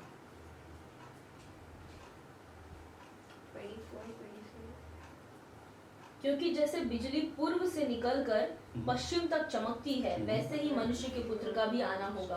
कैसे? जैसे बिजली पूर्व से पश्चिम तक चमकती है। वाओ, सडनली सबका ध्यान ऊपर जाएगा, आसमानों पर। मसीह विरोधी को लग रहा है कि वो जीत रहा है, मसीह विरोधी को लग रहा है कि मेरा पूरा सैनिक वगैरह सब आ रहे हैं यहाँ पे, हम लोग जीतने वाले और हम आगे आगे आगे आगे बढ़ते जा रहे हैं। पर अचानक में मनुष्य का पुत्र आएगा कैसे? एक बिजली जैसा। My goodness. इनफैक्ट आप देख लो Isaiah, beautiful chapter, Isaiah 63। Read Isaiah 63, देखो इसे गौर से क्या लिखा है यहाँ पे। Isaiah 63 verse 1। यह कौन है जो एदोम देश के बोत्रा नगर से बैंजनी वस्त्र पहने हुए चला आता है? कौन है ये जो एदोम देश से बैंजनी वस्त्र पहन के चला आ रहा है? कौन है ये? एदोम देश से क्यों? एदोम देश से क्यों? क्योंकि वहाँ पे उसके लोग छुपे हुए हैं। पेत्रा कहाँ पर है? एदोम देश में। बोस्रा नगर तो दिया। वहां से ही आएंगे यीशु मसीह, उस तरफ से ही आएंगे यीशु मसीह। तो पहला उनको कौन देखेगा? वो ही यहूदी लोग। Come on, read Revelation chapter 7, chapter 1 verse 7। Revelation chapter 1 verse 7। Bible ऐसा ही नहीं लिखा गया, ध्यान से पढ़ो क्या लिखा है। देखो वह बादलों के साथ आने वाला है और हर एक आंख उसे देखेगी। हाँ, कौन पहला? वरन जिन्होंने उसे भेदा था। कौन भेदा था? किसने भेदा था यीशु मसीह को? यहूदी लोग पहले देखेंगे और पृथ्वी के सारे लोग बाद में। यहूदी लोग पहले क्यों देखेंगे? क्योंकि वो लोग तो छुपे हैं ईदोम के पास। पहले वो देखेंगे जिन्होंने उनको भेदा, फिर पूरा दुनिया देखेगी। Come on, this happened in a split second. आगे पढ़ो, आइज़ाया 63 आगे। कौन है वो जो एकदम देश बैंगनी वस्त्र पहन के आ रहा है? आगे। जो अति बलवान और भड़कीला पहरावा पहने हुए। अति बलवान और भड़कीला पहरावा। तो इनका वस्त्र लाल क्यों है? क्योंकि यीशु मसीह का वस्त्र लाल क्यों है? क्योंकि यीशु मसीह के लहू की वजह से। करेक्ट, यीशु मसीह का लहू लाल बना देता है। आगे पढ़ो। भड़कीला पहरावा पहने हुए झूमता चला आता है। यह मैं ही हूँ जो धर्म से बोलता और पूरा उद्धार करने की शक्ति रखता। मैं ही हूँ, परमेश्वर कह रहा है, जो क्या? धर्म से बोलता हूँ और पूरा उद्धार करने की पूरे शक्ति रखता। उद्धार। पौलुस ने कहा जो बात जोड़ते हैं अपना उद्धार पाने के लिए। We are still waiting for the salvation of our bodies. Correct, लोग स्टिल रुके। एक सल्वेशन है जो फ्यूचरिस्टिक है। समझ में आ रहा है? एक उद्धार है, उद्धार पास्ट भी है, उद्धार प्रेजेंट भी है, अतीत भी है, और भविष्य में भी है, वर्तमान काल भी है और भविष्य काल में भी है। उद्धार अतीत क्या है? कि यीशु मसीह ने मुझे उद्धार दिया क्रूस के ऊपर। प्रेजेंट क्या है? Work out your salvation with trembling and fear, मतलब अपने उद्धार के ऊपर कार्य करो। और उसके बाद एंड में क्या है? We are waiting for the salvation of our bodies. समझ में आ रहा है? अपने बदन के उद्धार के लिए हम रुके हैं। समझ में आ रहा है? 3 तरह के उद्धार, पास्ट, प्रेजेंट एंड फ्यूचर। तो वहां पर क्या लिखा है? जो उद्धार करने के योग्य है। आगे। तेरा पहरावा क्यों लाल है? तेरा पहरावा क्यों लाल है? तेरे लहू से लाल है कि किसी और के लहू से लाल है? बताओ मुझे। यीशु मसीह का पहरावा लाल है यहाँ पे, पर लाल क्यों है? तेरे लहू की वजह से कि किसी और के लहू की वजह से? आगे। तेरा पहरावा लाल क्यों है? और क्या कारण है कि तेरे वस्त्र हौद में दाख रौंदने वाले के समान है? दाख रौंदने के समान है। आपको पता है लास्ट टाइम हमने वो विजन के बारे में सीखा था, दाख रौंदने वाला। कौन से अध्याय में? 14 अध्याय में। समझ में आया? याद है ना आपको? कि दाख रौंदने के जैसे परमेश्वर आने वाले। और आगे पढ़ो। मैंने तो अकेले ही हौद में दाखें रौंदी हैं और देश के लोगों में से किसी ने मेरा साथ नहीं दिया। हाँ, मैंने अपने क्रोध में आकर उन्हें रौंदा और जल कर उन्हें लताड़ा। मैंने क्रोध में आकर उन्हें रौंदा। तो लहू किसका है? जिनको मैंने रौंदा। मेरा लहू नहीं है। यीशु मसीह पहले बार जब आए थे तभी अपने लहू बहा दिए। दूसरे बार दुष्टों की लहू बहा। आगे। उनके लहू के छींटे मेरे वस्त्रों पर पड़े हैं। उनके लहू के छींटे मेरे वस्त्र पे पड़े हैं। तो यीशु मसीह का वस्त्र लाल क्यों है? क्योंकि हमको लगता था यीशु मसीह लाल वस्त्र पहन के आए तो मतलब उनका लहू रहेगा। नहीं, यशाया आराम से सच में कह रहा है कि किसका वस्त्र है ये? वस्त्र उसका, लहू दूसरे का। आगे। इससे मेरा सारा पहरावा धब्बेदार हो गया है। इससे मेरा सारा पहरावा धब्बेदार हो गया। हम लोग बोलेंगे धो के देता, वॉशिंग मशीन में डाल के देता हूँ। नहीं, ऐसा नहीं होने वाला उस टाइम में। आगे। क्योंकि पलटा लेने का दिन मेरे मन में था। क्योंकि पलटा लेने का दिन मेरे मन में था और मेरी छुड़ाई हुई प्रजा का वर्ष आ पहुंचा है। मेरी छुड़ाई हुई प्रजा का वर्ष आ पहुंचा है। The time has come। बस समझ में आ रहा है आपको? अभी देखो यीशु मसीह यहाँ पर कैसे दिखते हैं। ये वर्स में पढ़ो, वर्स 19, वर्स 11, फिर आपको पता चलेगा क्या है यहाँ पे। रेवलेशन 19:11। हाँ, 19:11। फिर मैंने स्वर्ग को खुला हुआ देखा और देखता हूँ कि एक श्वेत घोड़ा है और उस पर एक सवार है जो विश्वास योग्य और सत्य कहलाता है और वह धर्म के साथ न्याय और युद्ध करता है। परफेक्ट। वर्स 13। उसकी आंखें आग की ज्वाला हैं और उसके सिर पर बहुत से राजमुकुट हैं। उस पर एक नाम लिखा है जिसे उसको छोड़ और कोई नहीं जानता। वह लहू छिड़का हुआ वस्त्र पहने हैं और उसका नाम परमेश्वर का वचन है। वो लहू छिड़का हुआ वस्त्र, छिड़का हुआ वस्त्र याद है आपको? वहाँ पे यशाया भी वही कह रहा है। तो वो बिजली के समान इदोम से आने वाला है. Like lightning comes from the east. पहला कौन देखेगा? यहूदी लोग देखेंगे, फिर उसके बाद पूरा दुनिया देखेगा. The next one, he is coming as destruction. कैसे? डिस्ट्रक्शन मतलब विनाश. विनाश के लिए आ रहे, वो उद्धार के लिए नहीं. Read 1 Thessalonians 5:2. 1 Thessalonians 5:2. Thank you father. क्योंकि तुम आप ठीक जानते हो कि जैसा रात को चोर आता है वैसा ही प्रभु का दिन आने वाला है. जब लोग कहते होंगे कुशल है और कुछ भय नहीं, तो उन पर एकाएक विनाश आ पड़ेगा. एकाएक विनाश आ पड़ेगा. अचानक से उन पे विनाश आ पड़ेगा. Next, he is coming visibly. Acts 1:11. प्रेरितों के काम 1:11. वो दिखाई देंगे जब वो आएंगे आंखों से. आगे. और उसने कहा, हे गलीली पुरुषों. कौन? किसने कहा? यीशु ने, नहीं स्वर्गदूत ने. स्वर्गदूतों ने गलील के डिसाइपल से कहा. आगे. हे गलीली पुरुषों, तुम क्यों खड़े आकाश की ओर देख रहे हो? यही यीशु जो तुम्हारे पास से स्वर्ग पर उठा लिया गया है. यही यीशु जो तुम्हारे पास से स्वर्ग में उठा लिए गए. आगे. जिस रीति से तुमने उसे स्वर्ग को जाते देखा है, जिस रीति से तुमने देखा है, उसी रीति से वह फिर आएगा. उसी रीति से वो फिर आएगा. मतलब लोग देख पाएंगे उनको. Next, fourth one, he is coming in mighty brightness and fire. Read 2 Thessalonians 2:8. दूसरा थिस्सलुनीकियों 1:8. 2:8. अच्छा. दूसरा थिस्सलुनीकियों 2:8 पढ़ो. तब वह धर्मी प्रकट होगा जिसे प्रभु यीशु अपने मुंह की फूंक से मार डालेगा और अपने आगमन के तेज से भस्म करेगा. अपने आगमन के तेज से भस्म करेगा. तेज से इतना रोशनी होने वाली है कि सूरज भी कम पड़ जाएगा. सूरज की रोशनी भी हल्का हो जाएगा उसके सामने. So glorious that when the heavens open, जब वो स्वर्ग खुलेगा, इतना रोशनी सडनली बढ़ने वाला उस दिन में. और मैं आपको प्रूव करूंगा कि वो शाम के वक्त होगा.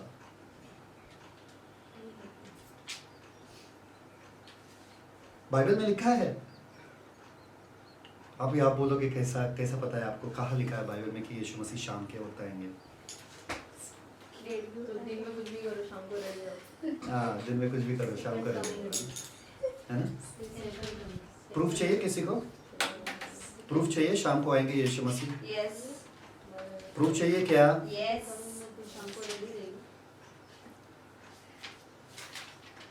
हम लोग बूढ़े थे. प्रूफ चाहिए किसी को यीशु मसीह शाम को आ रहे हैं? चाहिए.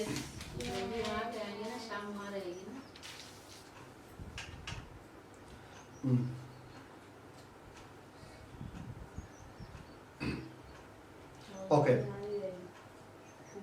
दिन, आपको पता है दिन रहता है और रात रहता है. अगर दिन नहीं है और रात नहीं है तो क्या है? शाम. करेक्ट. अगर दिन नहीं है और रात नहीं है तो क्या है? शाम. सब मानते हैं? कोई दूसरा व्यू है किसी का? क्योंकि अगर आफ्टरनून दोपहर कहेंगे तो दिन है, या तो दोपहर है, या तो दिन है, या तो रात है, या तो शाम है. अभी रात है तो रात ही है, दिन है तो दोपहर भी दिन में ही आता है. पर शाम एक ऐसा चीज है जो ना दिन होता है ना रात होता है, बीच में होता है. हाँ या हाँ? चलो open Zechariah 14. Zechariah 14. Open in your Bibles and see. Verse 6 and verse 7. पढ़ो. 14 verse 6 and 7. पढ़ो. उस दिन कुछ उजियाला न रहेगा क्योंकि ज्योतिगण सिमट जाएंगे और लगातार एक ही दिन होगा. एक ही दिन होगा. आगे. जिसे यहोवा ही जानता है. जिसे यहोवा ही जानता है. आगे. न तो दिन होगा और न रात होगी. न दिन होगा न रात होगी, परंतु सांझ के समय उजियाला होगा. सांझ के समय में उजियाला होगा.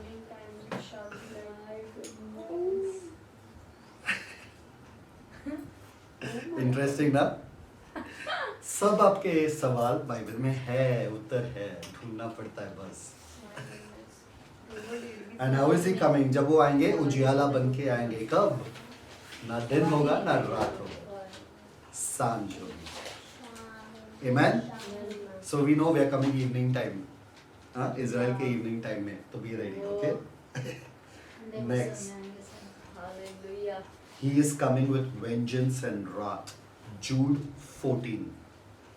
पहला बंदा आदम के बाद जो परमेश्वर के साथ चला, एनोक, उसने क्या किया? भविष्यवाणी की। क्या? देखो प्रभु अपने लाखों पवित्रों के साथ आया। देखो प्रभु अपने लाखों पवित्रों के साथ। उस समय में बंदा बोल रहे देखो। पहले आगमन के बारे में बात नहीं कर रहा है बंदा, दूसरे आगमन के बारे में बात कर रहा है। वो बंदा बोल रहा है उस समय में देखो, अभी देखो परमेश्वर लाखों पवित्र जनों के साथ आ रहे हैं। आगे संतों के साथ। आगे कि सबका न्याय करे। सबका न्याय करे। आगे और सब भक्तिहीनों को उनकी अभक्ति के सब कामों के विषय में जो उन्होंने भक्तिहीन होकर किए हैं, और उन सब कठोर बातों के विषय में जो भक्तिहीन पापियों ने उसके विरोध में कही है, दोषी ठहराए। दोषी ठहराए। परमेश्वर वापस आ रहे हैं, यीशु मसीह वापस आ रहे हैं। एनोक ने कहा उस समय में, सोचो, मतलब सेकेंड कमिंग बहुत बड़ा सब्जेक्ट है पूरे बाइबल प्रोफेसी का। फर्स्ट कमिंग इतना नहीं कि सेकेंड कमिंग। एक बंदी से मैं बात कर रहा था जो प्रचार करती है सब जगह जाके, तो वो हीलिंग मिनिस्ट्री वगैरह सब इस पे प्रचार करती है। तो मैंने उनको से बोला इतना कि सेकेंड कमिंग पे लोग आपका क्या ये है सेकेंड कमिंग के ऊपर। तो उन्होंने बोला दूसरे आगमन के बारे में कि मैं इतना नहीं जानती हूँ, है, मैं विश्वास करती हूँ कि है, पर इतना नहीं जानती हूँ। क्यों? क्योंकि लोग पहले आगमन के बारे में नहीं जानते, तो दूसरे आगमन के बारे में बात करके क्या फायदा। पहला आगमन जानना चाहिए ना, पर वो खुद नहीं जानती थी दूसरे आगमन के बारे में इतना कुछ। वेरी सैड, बहुत दुख की बात है कि बाइबल जिस विषय को इतना बढ़ाता है, इतना महत्व देता है, पहले आगमन के लिए अगर एक वचन है, दूसरे आगमन के लिए उसके 8 वचन है। पहले आगमन का अगर एक वचन है, उसको दूसरे आगमन के बारे में 8 वचन है। और वो बंदी बोली कि दूसरा आगमन के बारे में इतना जानना जरूरी नहीं है। कुछ बड़े बड़े प्रचारक भी ये कहते हैं कि पहले प्रचार करो उनके पहले आगमन के बारे में, ताकि लोग तैयार तो रहे, अच्छे रहे, उनका जीवन स्वस्थ हो। पर दूसरे आगमन के बारे में प्रचार करना अभी महत्वपूर्ण नहीं है। क्यों? आपको नहीं लगता है कि जब आप बाइबल पढ़ते हो, कितने जन यहाँ पर बैठे हैं, सच्ची बोलो मुझे, जब बाइबल पढ़ते हैं दूसरे आगमन के बारे में सीखने के लिए पढ़ते हैं? कभी भी आपने बाइबल स्टडी किया दूसरे आगमन के बारे में? बताओ मुझे। क्यों? नेसेसरी नहीं है, जरूरी नहीं है। आप सिर्फ इतना जानते हो कि यीशु मसीह आने वाले हैं, वो मेरे लिए काफी है। और वो भी कौन सा वाला? रैप्चर वाला काफी है मेरे लिए भाई। दूसरे आगमन क्यों? वो तो मैं रहने वाला नहीं हूं, वो तो मैं क्या रहने वाला ही नहीं। तो उसके बारे में जान के सीख के क्या फायदा? आपको चाहिए? नहीं। हाँ, तो उसके बारे में जानकर सीखकर क्या फायदा? आप कभी भी, आप पवित्र आत्मा के सामने बैठे हो, आप कभी भी अपना बाइबल खोले और बोले पवित्र आत्मा को मुझे दूसरे आगमन के बारे में सिखाओ प्लीज? कभी बोले? क्यों इंपॉर्टेंट नहीं है आपके लिए? तो मतलब क्या वो आप दास हो जो अपने मालिक के इंतजार में बैठा हुआ है कि वो कब आए और अपना राज्य स्थापित करे? इंटरेस्ट है आपको कि परमेश्वर अपना राज्य स्थापित करे? यस बिल्कुल यस। तो दूसरे आगमन के बारे में क्यों नहीं सीख रहे हो? क्योंकि आपको किसी ने सिखाया नहीं कि दूसरा आगमन बाइबल का सबसे महत्वपूर्ण सब्जेक्ट है। आपको पता है दूसरे आगमन के बाजू में और कौन सा सब्जेक्ट आता है? पता है आपको? Equal importance. New heaven and earth. Atonement पता है? प्रायश्चित, रिपेंटेंस, पश्चाताप करना, salvation. This is the only subject that comes close to second coming in the whole Bible. मतलब जितना जरूरी आपका उद्धार है, उतना ही जरूरी यीशु मसीह के दूसरा आगमन है, जिसके बारे में हम सीखते ही नहीं है। और क्या है कि हम बाइबल खोलते हैं सिर्फ हमें विश्वास के बारे में जानना है, हमें प्यार के बारे में जानना है, हमें शांति के बारे में जानना है, हमें ये कहानी जानना है, वो कहानी जानना है, पर दूसरे आगमन के बारे में हमें कोई इंटरेस्ट ही नहीं है। पिछले बार कब आपने यूट्यूब पे वीडियो देखा दूसरे आगमन के ऊपर? यूट्यूब पे वीडियो देखा, प्रीचिंग देखा, second coming of Jesus preaching. Sad नहीं लगता आपको? जो यीशु मसीह के दिल में है, जो इनॉक ने उस समय में प्रचार किया था, देखो परमेश्वर आ रहे, आपका जीवन कैसा होगा? आपका जीवन बदल जाएगा। आप उस नजरिए से आप आपका जीवन जियो कि जीसस इज कमिंग बैक। क्यों? ये लोग जो जीते ना, इसमें यीशु मसीह ने मेरे लिए ये किया वो किया, अपने लिए जी रहे। पर जो सेकंड कमिंग को देखते हुए अपना जीवन जिएंगे, इसलिए I look forward to, I look unto. पौलुस कहता है मैं आगे देख के दौड़ता हूँ, पीछे देख के नहीं। आगे क्या आ रही है? Looking for that blessed hope, उस धन्य आशा के लिए। समझ में आ रहा है? Next, he is coming with great glory and power. ये हमने मैथ्यू 24 में सीखा ही है। He is coming with his saints and angels. Zechariah 14:5 पढ़ो, जकरिया 14:5। आज का प्रीचिंग खत्म नहीं होने वाला है। सेकंड कमिंग बहुत खूबसूरत टॉपिक है, उसको खत्म नहीं कर सकते। सेकंड कमिंग तक चलते रहेगा। जकरिया 14:5। तब तुम मेरे बनाए हुए उस खड्ड से होकर, जकरिया 14:5 ना? क्या गड्ढे खड्डे रह गए।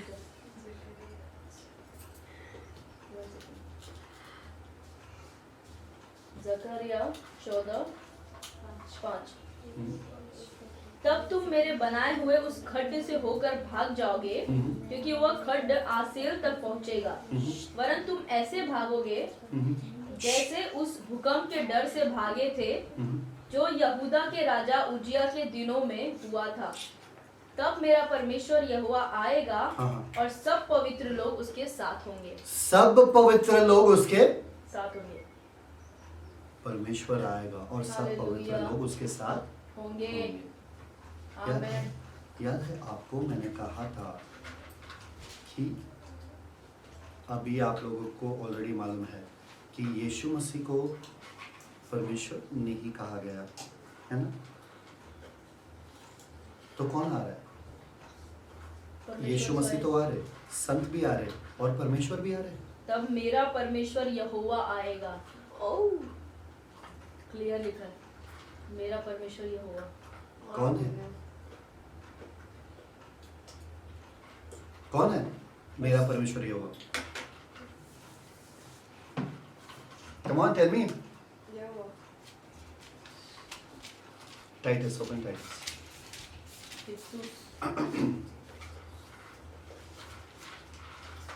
Thank you, Father. 1:13. तितुस 1:13। यह गवाही सच है, इसीलिए उन्हें कड़ाई से चेतावनी दिया कर। तितुस। यस, तितुस 1:13। 2:13, sorry, 2:13. 2:13. पढ़ो। और उस धन्य आशा की, अर्थात अपने महान परमेश्वर और उद्धारकर्ता यीशु मसीह की महिमा के प्रकट होने की बात जोते रहते हैं। वापस से पढ़ो।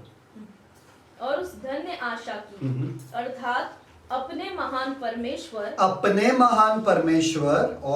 और उद्धारकर्ता यीशु मसीह की महिमा के प्रकट होने की बात की महिमा प्रकट।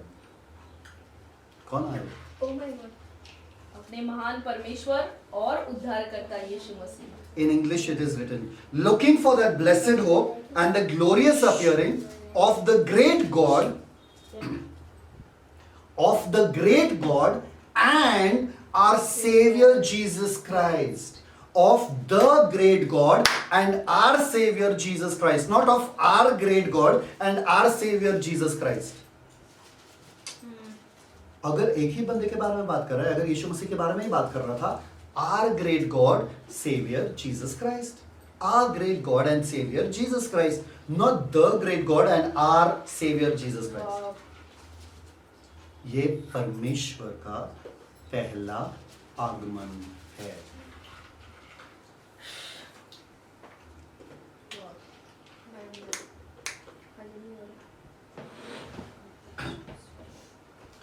Daniel, come on. Thank you, Father. Daniel 7, I guess. Thank you, Father. He is going to come. The Father is going to come with Jesus. Come on. Amen. But not to the earth. Jesus will come alone to the earth, but the Father will come with him. वाह, Come on, यार। इसलिए कहते हैं वो जो तख्त पर बैठा है वो जो था है और आने वाला है। क्यों? कहाँ आएगा? आएगा कहाँ आएगा? धरती पे। My goodness. Come on, read 7. Wait, I'll show you. मालूम है आप लोग विश्वास नहीं करोगे. Read 7. 1 minute. Chapter 7. Mm. 1 minute.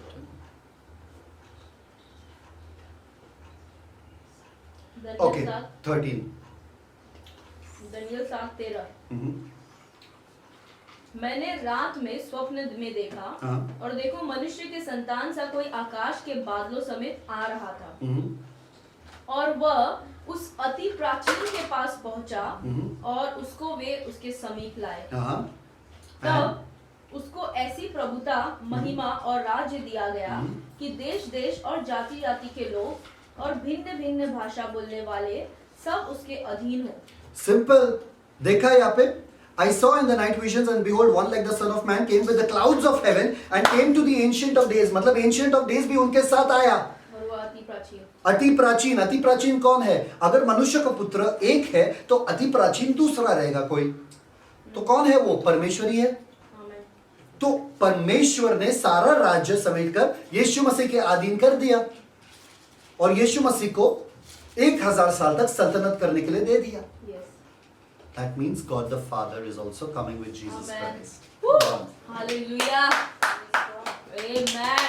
सबसे आगे होंगे यीशु मसीह घोड़े पे, उसके पीछे होंगे हम और हमारे पीछे होंगे परमेश्वर। परमेश्वर। Come on. वाओ यार, वाओ। हालेलुया। Amen. ऐसे नहीं कि परमेश्वर सिंहासन पर बैठने वाले को बोलने वाले यीशु तुम जाओ जाओ काफी है, नहीं। ये परमेश्वर का मेन प्रोग्राम है।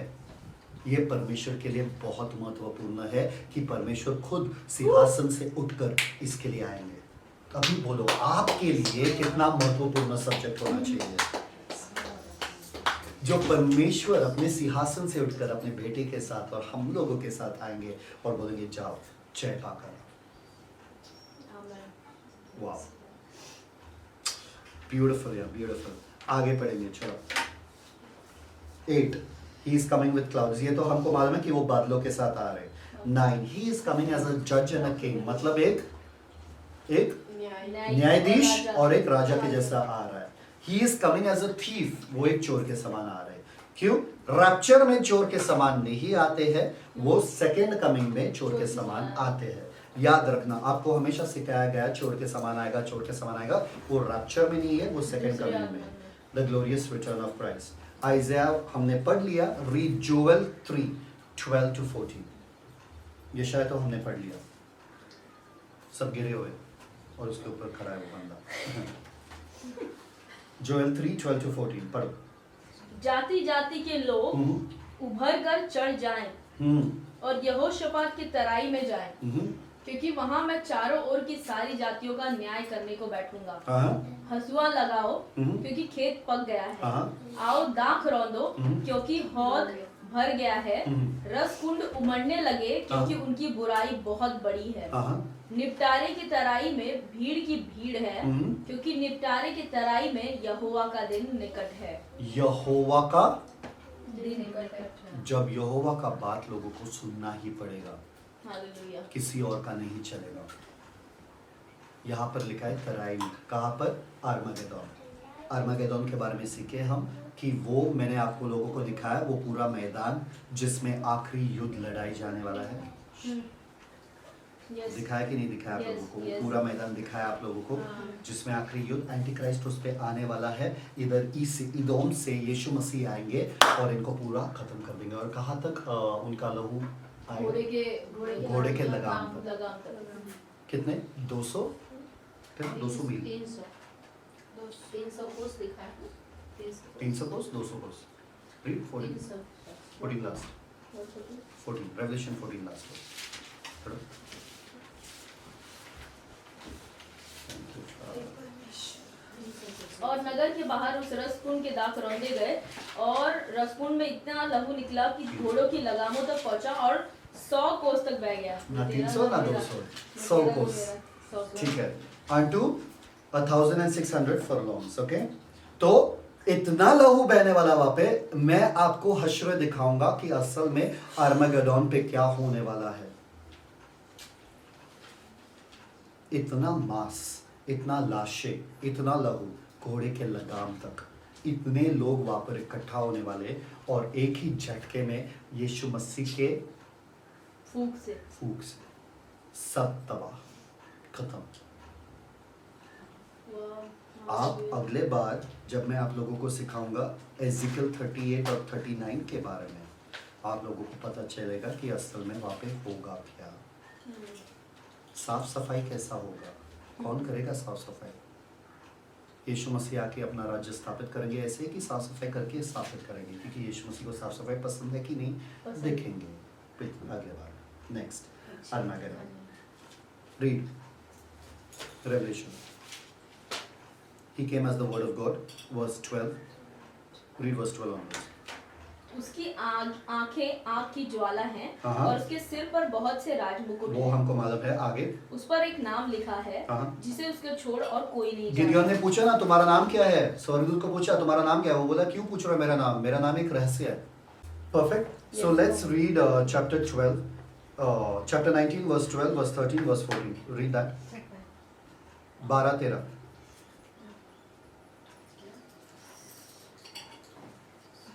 19-13. वह लहू छिड़का हुआ वस्त्र पहने है हाँ। और उसका नाम परमेश्वर का वचन है। उसका नाम परमेश्वर का वचन में, आदि में वचन था और वचन परमेश्वर के साथ था और वचन परमेश्वर का। कौन है वो? वो आया था ही वचन बनके, वो आएगा ही वचन बन के। Come on.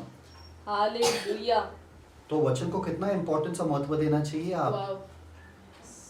पता है, उन दिनों में जब भी मैं सोता था, मैं वचन लेके सोता था। बाइबल मेरे सर के नीचे रखता था, बाजू में रखता था। बाइबल के बिना तो सोता नहीं था। जब भी मैं सीखता था, जब भी मैं सुबह सुबह उठ के बाइबल पढ़ता था, पहला मेरा बाइबल एकदम ब्यूटीफुल रहता था। लेकिन एकदम ओके बाइबल पढ़ना है, मार्किंग करूँ, अंडरलाइन करूँ, ये करूँ, वो करूँ, सीखूँ। कितना भी मैं सीख सकता हूँ बाइबल के बाद, मैं उतना सीखूँ। बस यही वचन वचन वचन वचन। ना पढ़ाई करता था, ना कुछ और करता था, सिर्फ वचन। क्योंकि मुझे और किसी चीज़ से मतलब ही नहीं था। मुझे वैल्यू ही नहीं पता चलता था कि ये जियोमेट्री, अलजेब्रा क्यों सीखे, क्या सीखे, करके क्या सीखे। आज MBA पढ़े, आज BSc DSc सब पढ़े, क्या कर रहे हो जिंदगी का? आखिर में यीशु मसीह आने वाला है, तभी आपका डिग्री तो लेकर नहीं जाओगे साथ में, जाने वाला तो ये वचन ही। तो इसलिए तो ये वचन लेके बैठता था। Fall walk in love with your Bible. आपका ये बाइबल जो है ना, आपका साथी बनना चाहिए, आपका सब कुछ बनना चाहिए। इसके बगैर ना आप कहीं जाना चाहिए, ना आपका बैग में अगर आप अपने कपड़े भूल गए तो ठीक है, बाइबल मत भूलना। ये हमारा हथियार है। कोई सैनिक बिना हथियार का पाया जाएगा तो वो सैनिक नहीं कहलाता है, वो तो तुरंत मर जाएगा। बाइबल से प्यार करो, इतना प्यार करो, दिन रात इसके मनन करो। दाऊद ने कहा, हो how I love your law, it is my meditation all the day long. आपके वचन से कितना प्रेम करता हूँ मैं, मेरा पूरा दिन भर का मनन है। दाऊद ने कहा भी, ऐसा बंदा जो बाइबल पे दिन रात मनन करता है वो कैसा रहता है? एक झाड़ के समान, वृक्ष के समान, जो पानी के नदी के पास लगाया जाता है, जो अपने ऋतु में फल लाता है और जो कुछ वो करता है वो सफल होता है और उसके पत्ते झड़ते नहीं, मुरझाते नहीं है। पर दुष्ट कैसे है? दुष्ट उस भूसी के समान है जो हवा के पवन के हवा के झोंके से उड़ाए जाते हैं। इसलिए दुष्ट जो है परमेश्वर के कोर्ट में, परमेश्वर के कोर्ट, आंगन में, कोर्ट, परमेश्वर न्यायालय के में। न्यायालय में खड़ा नहीं होगा, पर धर्मी जन खड़े हो जाएंगे हमेशा हमेशा के लिए। परमेश्वर के वचन में लिखा है, वो जो परमेश्वर के इच्छे के अनुसार जीता है, वो जो परमेश्वर के वचन को थामे रखता है, वो बुद्धिमान, जो करता है वो बुद्धिमान है। हालेलुया। बाकी वो मनुष्य के जैसा है जो सैंड के ऊपर अपना घर बांधता है, रेती के ऊपर अपना घर बांधता है। आपका घर कहाँ पे बांधा हुआ है? चट्टान पे। कौन सा चट्टान है? ये वचन का चट्टान। आमेन आमेन यस आमेन अगर ये इसके ऊपर आप अपना घर बांधते हो, आपका ईमान कभी नहीं हिलेगा, यस कभी नहीं हिलेगा। पर इसके ऊपर अगर आप नहीं बांधते हो, तो लोगों के एक्सपीरियंस से, लोगों के अनुभव से अगर आप सुनते रहोगे ना, आपका ईमान हिलता रहेगा, आप कभी स्थिर नहीं होंगे। क्योंकि आपको पता नहीं कि आपका पिता डायरेक्टली क्या कहता है। डायरेक्टली जाओ ना पिता के पास। इसलिए कहता है कि नए बच्चों के जैसे माँ के दूध जो चाहते हैं वो लोग, वैसे ही परमेश्वर के वचन को आप चाहो। सेरेलैक पे मत जियो।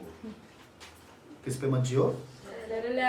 जो माँ ही दूध देती है उसके ऊपर ही जियो। मतलब ये वचन आपका आधार होना चाहिए, लोगों का अनुभव नहीं। हालेलुया क्योंकि लोगों का अनुभव अलग अलग हो सकता है, बदलते वचन बदलेगा नहीं। आमेन हालेलुया इसलिए यीशु मसीह जो आए, ना बदलने वाला जो परमेश्वर है, उसके प्रति क्या है? The word of God. क्यों? नॉट पावर ऑफ गॉड, क्योंकि वचन में सामर्थ है। हालेलुया सामर्थ में वचन नहीं है, सामर्थ में वचन नहीं है, वचन में सामर्थ है। इसलिए वचन बन के आओ ना, सामर्थ ऐसे है ऑटोमेटिकली आ जाती है। Amen so you don't have to be the power of God, you have to be the word of God, the power will flow. Amen समझ में आया आप लोगों को? यस परमेश्वर यीशु मसीह जो है शक्ति, परमेश्वर का शक्ति बन के नहीं आ रहे, परमेश्वर का वचन बन के आ रहे, क्योंकि वचन में ही सामर्थ है। आमेन हाँ ना? परमेश्वर ने दुनिया कैसे बनाई? शक्ति से कि वचन से? से और बनी कैसे? शक्ति से। वचन में जो शक्ति था उसे तो बनी है। आमेन आमेन समझ में आ रहा है आप लोगों को? तो हालेलुया। वचन के लिए जाओ, जितना आप वचन में समाओगे, आनंद समझो नहीं क्या? जितना वचन में अपने आप को करोगे, उतना ही शक्ति में आप जीवन जियोगे। हालेलुया हालेलुया क्योंकि आप जानते हो कि आपका परमेश्वर आपके संग संग है, आप जानते हो कि आप क्या हो और आपका परमेश्वर कौन है। आमेन आमेन ये आप बना नहीं सकते हो, ये आप सोच में अपने आप को ला नहीं सकते हो। मैं सोचूंगा कि मैं जयवंत हूं, मैं जयवंत हूं, मैं जयवंत हूं, मैं जयवंत हूं। नहीं, ये ऐसा नहीं आने वाला है। ये 1 दिन के लिए आएगा, 2 दिन के लिए आएगा, 3 दिन के लिए फुस वापस से टेंशन में बैठोगे। पर जब आप इसमें देखोगे, अरे गिदियोन के साथ मेरा परमेश्वर था, अरे मूसा के साथ था, एलिया के साथ था, अरे यीशु मसीह ने इतने चमत्कार किए, वाह यही परमेश्वर आज मेरे अंदर है।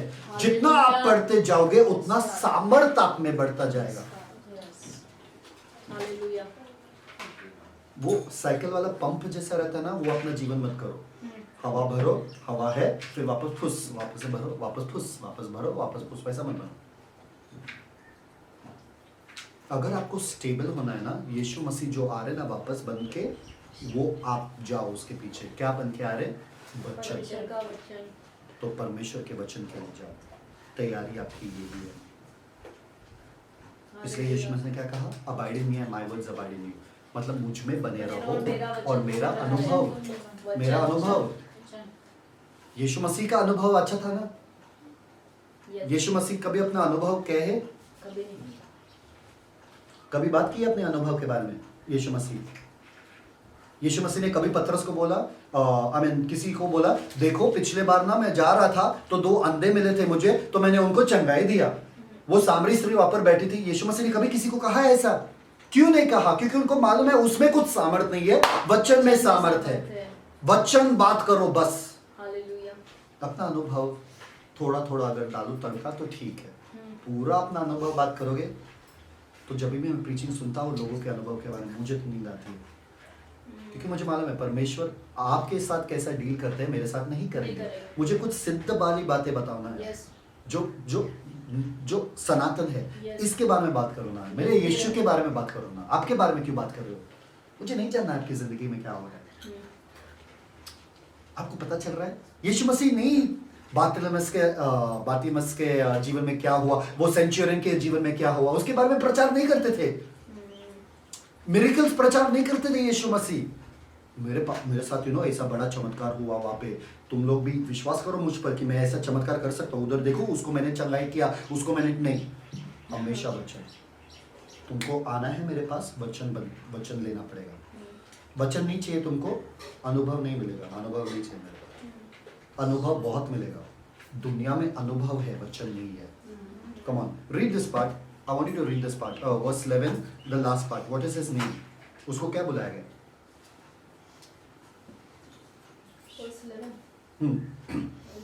जो विश्वास योग्य और सत्य कहलाता है। जो विश्वास योग्य और सत्य कहलाता है। कितने जनों ने सुना कभी लोगों का अनुभव बदला है? सुना है लोगों का अनुभव बदला है? Yes. बदलता रहता है लोगों का अनुभव। वचन बदलता है। सत्य आप किसको बोल सकते हो? वचन को कि अनुभव को? वचन। तो प्रचार क्या करना चाहिए? वचन, सत्य की अनुभव? सत्य, वचन। वचन। यीशु मसीह को भी पता है, पक्का चीज मैं प्रचार करूंगा, वो है वचन। हालेलुया। अनुभव नहीं प्रचार करना। जब भी मैं बोलता हूँ ना मेरे अनुभव के बारे में, मुझे कैसे तो भी लगता है, क्या बोल रहा हूँ, क्यों बोल रहा हूँ, क्या फायदा, क्या फर्क इसका।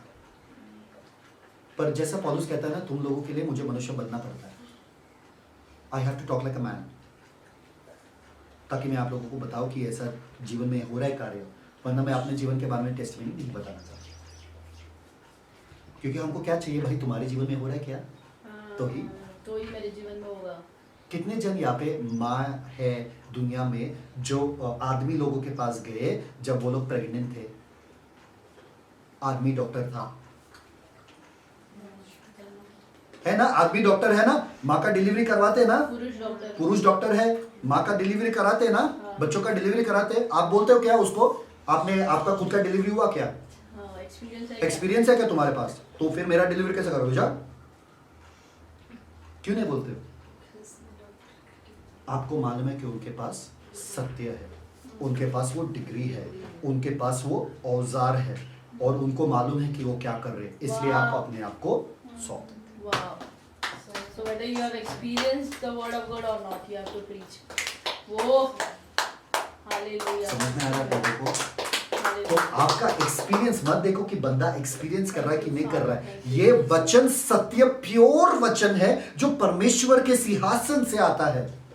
आपको परमेश्वर का वाणी सुनना है, बंदे को नहीं देखना है। अगर आप बंदे को देखोगे आप चूक जाओगे। इसलिए बहुत से लोग क्रिश्चियन या जीसस को छोड़ के चले गए, क्योंकि वो लोग बंदे के ऊपर अपनी नजर रख रहे थे। वो देखो ना, हॉस्पिटल है, हाँ, डिलीवरी होता है यहाँ पे, सक्सेसफुल डिलीवरी 50,000 हुआ है यहाँ पे, तो आप जाओ ना, आपका काम करवा के आओ ना, आपको जो चाहिए वो लेकर आओ ना। तो जब आप वचन के लिए बैठो, परमेश्वर मेरे लिए इसमें क्या है, परमेश्वर आप बात कर रहे हो बंदे से, हम बंदे को नहीं दे रहे। समझ में आ रहा है? Yes. तो ये आपको कुछ मिलेगा, वरना आप बंदे को देखोगे तो बंदे में कुछ है ही नहीं देखने लायक। डार्क सर्कल्स, दाढ़ी, इतना कुछ देखने लायक है, पर बंदे के आवाज में सिर्फ आवाज हूँ, शब्द हूँ। मैं सिर्फ आवाज हूँ, शब्द कौन है? अगर आप नहीं ले रहे हो ये शब्द को, तो आप उनके शब्दों को नकार रहे हो। मतलब आप शिष्य के समय में यीशु मसीह के साथ रहते थे ना, तो आप वैसे ही करते थे, वहाँ पे खाते थे, बोलते थे यीशु मसीह टिफिन है क्या किसी का, चलो मछली दो, रोटी दो, क्या 3 दिन से पका।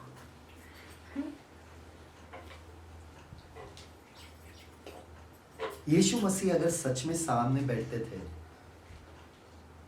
खाने के बारे में आप बात करो, बाप रे बाप, ऐसा नहीं कि यीशु मसीह चिल्लाएंगे। यीशु मसीह को मालूम है कि आपको खाने की ज़रूरत है, पर यीशु मसीह को ये भी पता रहेगा कि फिर आपको शब्दों में इतना दिलचस्पी नहीं, क्योंकि जब आपको किसी चीज़ में दिलचस्पी है, आप खाने को भूल जाते हो। हाँ या हाँ? हाँ या हाँ? कितने जन यहाँ पे हैं जो कभी डिप्रेशन में चले गए, कभी निराश थे, कभी एकदम डिप्रेस थे? कितने जन हैं यहाँ पे जो एकदम डिप्रेस थे कभी जिंदगी में? कभी तो हाँ, एकदम गुस्सा है, एकदम डिप्रेस थे और वगैरह सब चीज़। हाँ, और अच्छे से खाए, खाना अच्छे से खाए, खाने का मन नहीं करता है तभी। डिप्रेशन में डबल खाती है। इटर्नल है वो, कभी भी वो खाने के लिए कुछ भी मूड रहे खाएगी, है ना। और खाने में इतना ध्यान दिया कि अच्छे से खाए और अच्छे से अपने खा, नहीं मुझे खाना नहीं चाहिए, मुझे कुछ नहीं चाहिए, भूख भी नहीं लगी है, आई एम डिप्रेस्ड।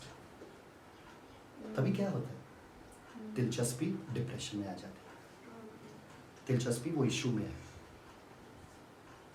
हाँ या हाँ, पर जब आप खुश हो, जब ये सब ठीक चल रहा है तो आप खाना खाते हो, क्योंकि दिलचस्पी किसी भी चीज में नहीं है ना। का अगर आप यीशु के सामने बैठे हो, निकोडीमस क्या बैठे थे, कब बैठे थे निकोडीमस? रात के समय में।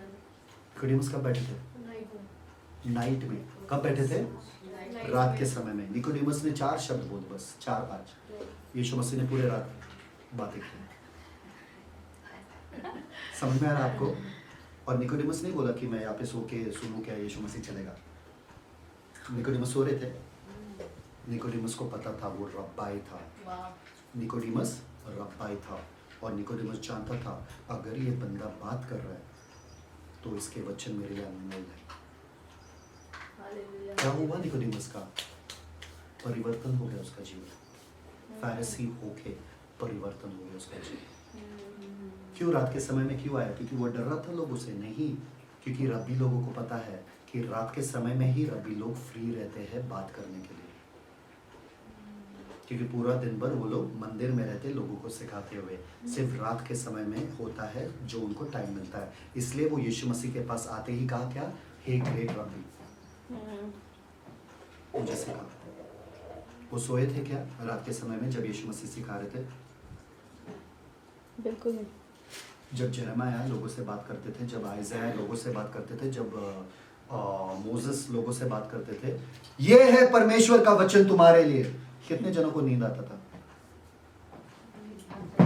नींद भाग जाता था ये सुन के कि परमेश्वर का वचन है। उनका नींद भाग जाता था, उनके रोंगटे खड़े हो जाते थे, वो लोग डरते थे, कांपते थे। I trembled at your word, Bible में लिखा है, मैंने तेरे वचन से मैं कांपता हूँ। तेरे वचन से मैं कांपता हूं। हमारे लिए क्या है? तेरे वचन से मैं झूलता हूं नींद में। समझ में आ रहा है आपको? यीशु मसीह क्या आ रहे? वचन बन के।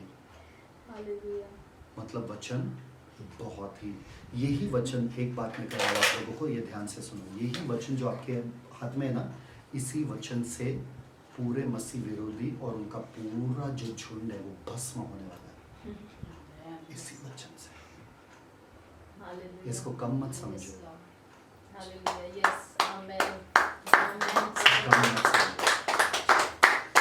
ये आपका तलवार है, ये आपका हथियार है, ये आपका औजार है, ये आपका सब कुछ है।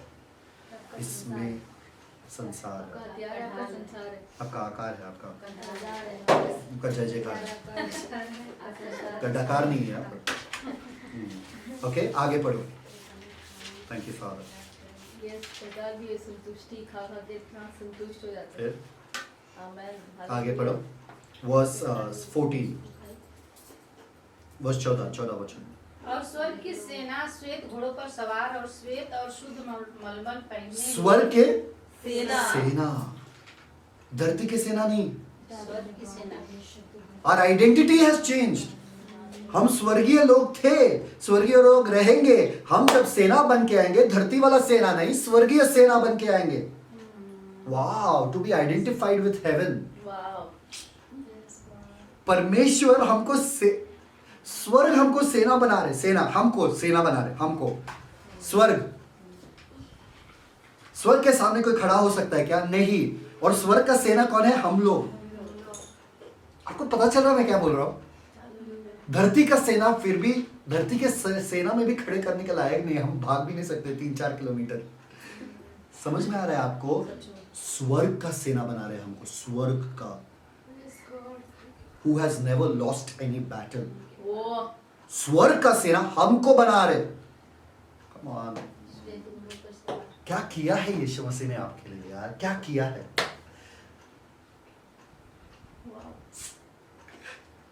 आपको आने की जरूरत क्या है? यीशु मसीह तो खत्म करने वाले उन लोगों को। आपको आने की क्या जरूरत है? He wants to share the victory with you. He wants to share the victory. वो आपके साथ वो विजय जो है आपके साथ बांटना चाहते हैं। जैसा कि वो छोटा बच्चा आगे बैठता है और बाइक चलाता है, सोचता है कि वो बाइक चला रहे, और चलाता कौन है? पिता या मासी। पर छोटे बच्चे को लगता है कि वो बाइक चला रहा है। वैसे ही हमें अनुभव देने के लिए, come experience the victory of the word. Hallelujah. वचन के विजय को आप अनुभव करके देखो कि कितना सामर्थ है वो। वाओ, व्हाट अ फीलिंग यार। मतलब वो बंदे के सामने जो पूरा दुनिया झुक रहा है, वो बंदे के सामने जो पूरा दुनिया को हरा के रखा है, वो बंदा जब अपना पूरा सैनिक पूरा सामर्थ्य के साथ यरूशलेम में आ रहे हैं, हम ऊपर से आएंगे, हमारा एंट्री होगा। क्या बात है, एंट्री होगा, हम लगाएंगे घोड़े पे। कम ऑन, कुछ भी हो यार, यीशु मसीह ने हम पे बहुत ज्यादा भरोसा किया। हमारे से ज्यादा भरोसा यीशु मसीह को है हम पर। हमको खुद पे भरोसा नहीं कि हम घोड़े ठीक से चला सकते। आया, but so sweet of him. He wants to include you in the victory. He says, the first time I conquered sin and death, you were not there with me. Next time I'm conquering it, you will be there with me. पहले बार जब मैंने मृत्यु के ऊपर जय पाया था, तभी मैं अकेला था ना। इस बार तुम मेरे साथ रहोगे। आ जाओ साथ में। वाह, कम ऑन यार। इसलिए तो आप रुके हो उस क्षण के लिए। इमेजिन जॉन सो ब्लेस्ड, यूहन्ना इतना धन्य है वो कि उनको ये पूरा देखने को मिला दर्शन। उनका जीवन कैसा हुआ रहेगा। इसलिए तो इतना सुकून से, इतना प्यार से वो जीते थे। इतना मतलब उनको प्यार था लोगों के लिए, इतना सुकून से जीते थे वो। क्यों? टेंशन नहीं था, क्योंकि उन्होंने इतना बड़ा चीज देख लिया। तो अब किस चीज का डर? दुनिया से अलग। वाह, रीड आगे, verse 15। Thank you father.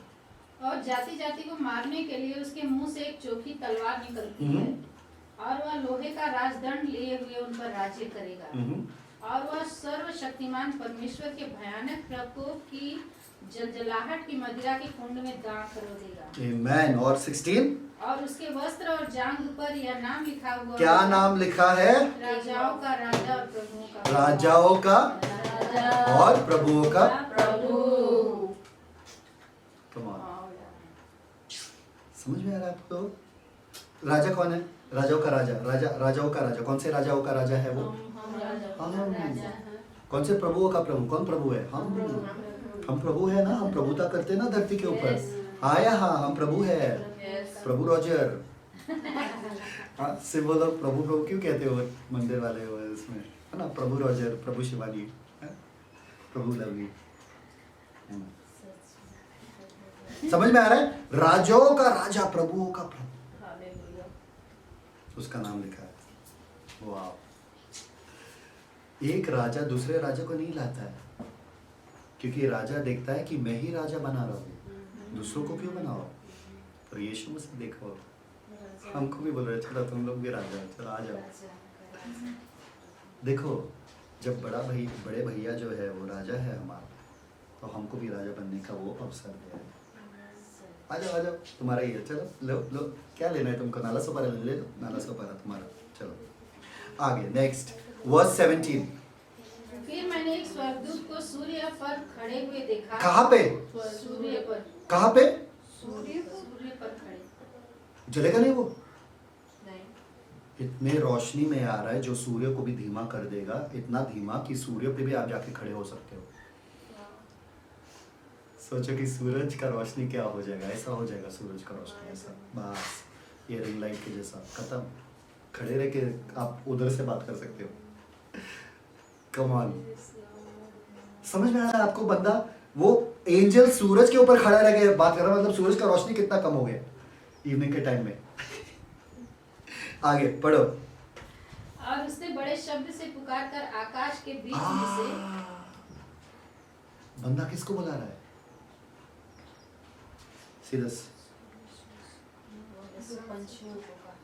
Last सफर तो ये है, याद है हमने शुरुआत में क्या पढ़े थे? इन पंछियों को देखो, इनको खिलाता कौन है, ना बोते ना काटते हैं। अभी चलो इनको बुलाते हैं, उनका सफर का टाइम हो गया है। हम तो ऊपर भोजन करके आ चुके हैं, अभी नीचे पंछियों को कौन खिलाएगा? चलो इनको खिलाते हैं। लेट्स रीड, कम ऑन, पढ़ो। फिर मैंने एक स्वर्गदूत को सूर्य पर खड़े हुए देखा और उसने बड़े शब्द से पुकारकर आकाश के बीच में से उड़ने वाले सब पक्षियों से कहा, आओ परमेश्वर की बड़ी बियारी के लिए इकट्ठे हो जाओ। परमेश्वर के बड़े, परमेश्वर ढाबा खोल के रखे यहाँ पे, चलो ढाबे पे आओ खाने के लिए। देखो पंछियों को बुला रहे हैं, बाइबल में लिखा है एंजल पंछियों को बुला रहे, इतना इंपॉर्टेंट है पंछियों के लिए। आगे, जिससे तुम राजाओं का मांस और सरदारों का मांस और शक्तिमान पुरुषों का मांस और घोड़ों का और उनके सवारों का मांस और क्या स्वतंत्र क्या दास क्या छोटे क्या बड़े सब लोगों का मांस खाओ। और फिर मैंने उस पशु और पृथ्वी के राजाओं और उनकी सेनाओं को उस घोड़े के सवार और उसकी सेना के लड़ने के लिए इकट्ठा देखा। बस क्या लिखा है यहाँ पे? क्या लिखा है यहाँ पे इन लोगों के बारे में, ये पंछियों के बारे में क्या लिखा है? I want you to open one verse, read 1 minute, let me take this verse. किसी को कुछ मिल रहा है?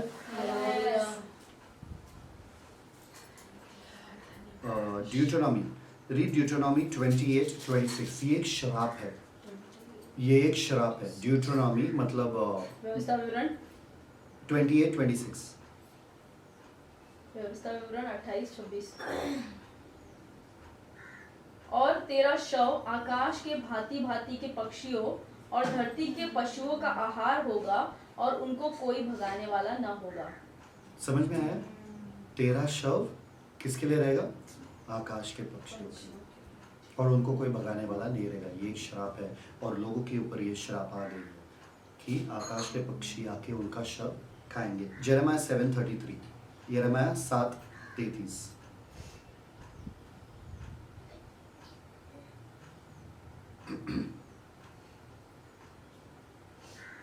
7:33। इसलिए इन लोगों के शव आकाश के पक्षियों और पृथ्वी के पशुओं का आहार होंगे और उनको भगाने वाला कोई न रहेगा। यिर्मयाह 16:4।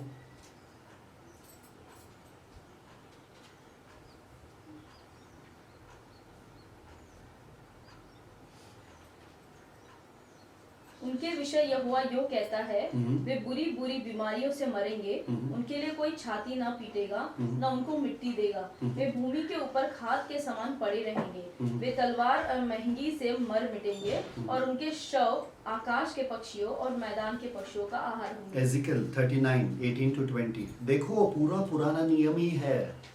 मेरे पास इतना टाइम नहीं कि आपको एक एक वचन लेके आपको पुराना नियम में दिखाओ कि कितना है पुराना नियम में। एजिकल 39:18-20। तुम शूरवीरों का मांस खाओगे और पृथ्वी के प्रधानों का लहू पियोगे और मेढ़ों, मेमनों, बकरों और बैलों का भी, जो सबके सब बरशान के तैयार किए हुए होंगे। मेरे उस भोज की चर्बी से जो मैं तुम्हारे लिए करता हूँ, तुम खाते खाते अघा जाओगे और उसका लहू पीते पीते छक जाओगे। तुम मेरी मेज पर घोड़ों, सवारों, शूरवीरों और सब प्रकार के योद्धाओं से तृप्त होगे। परमेश्वर यहोवा की यही वाणी है। परमेश्वर यहोवा की यही वाणी है। कैसे मारे जाएंगे वो सारे जो बंदे हैं वहां पे, कैसे मारे जाएंगे?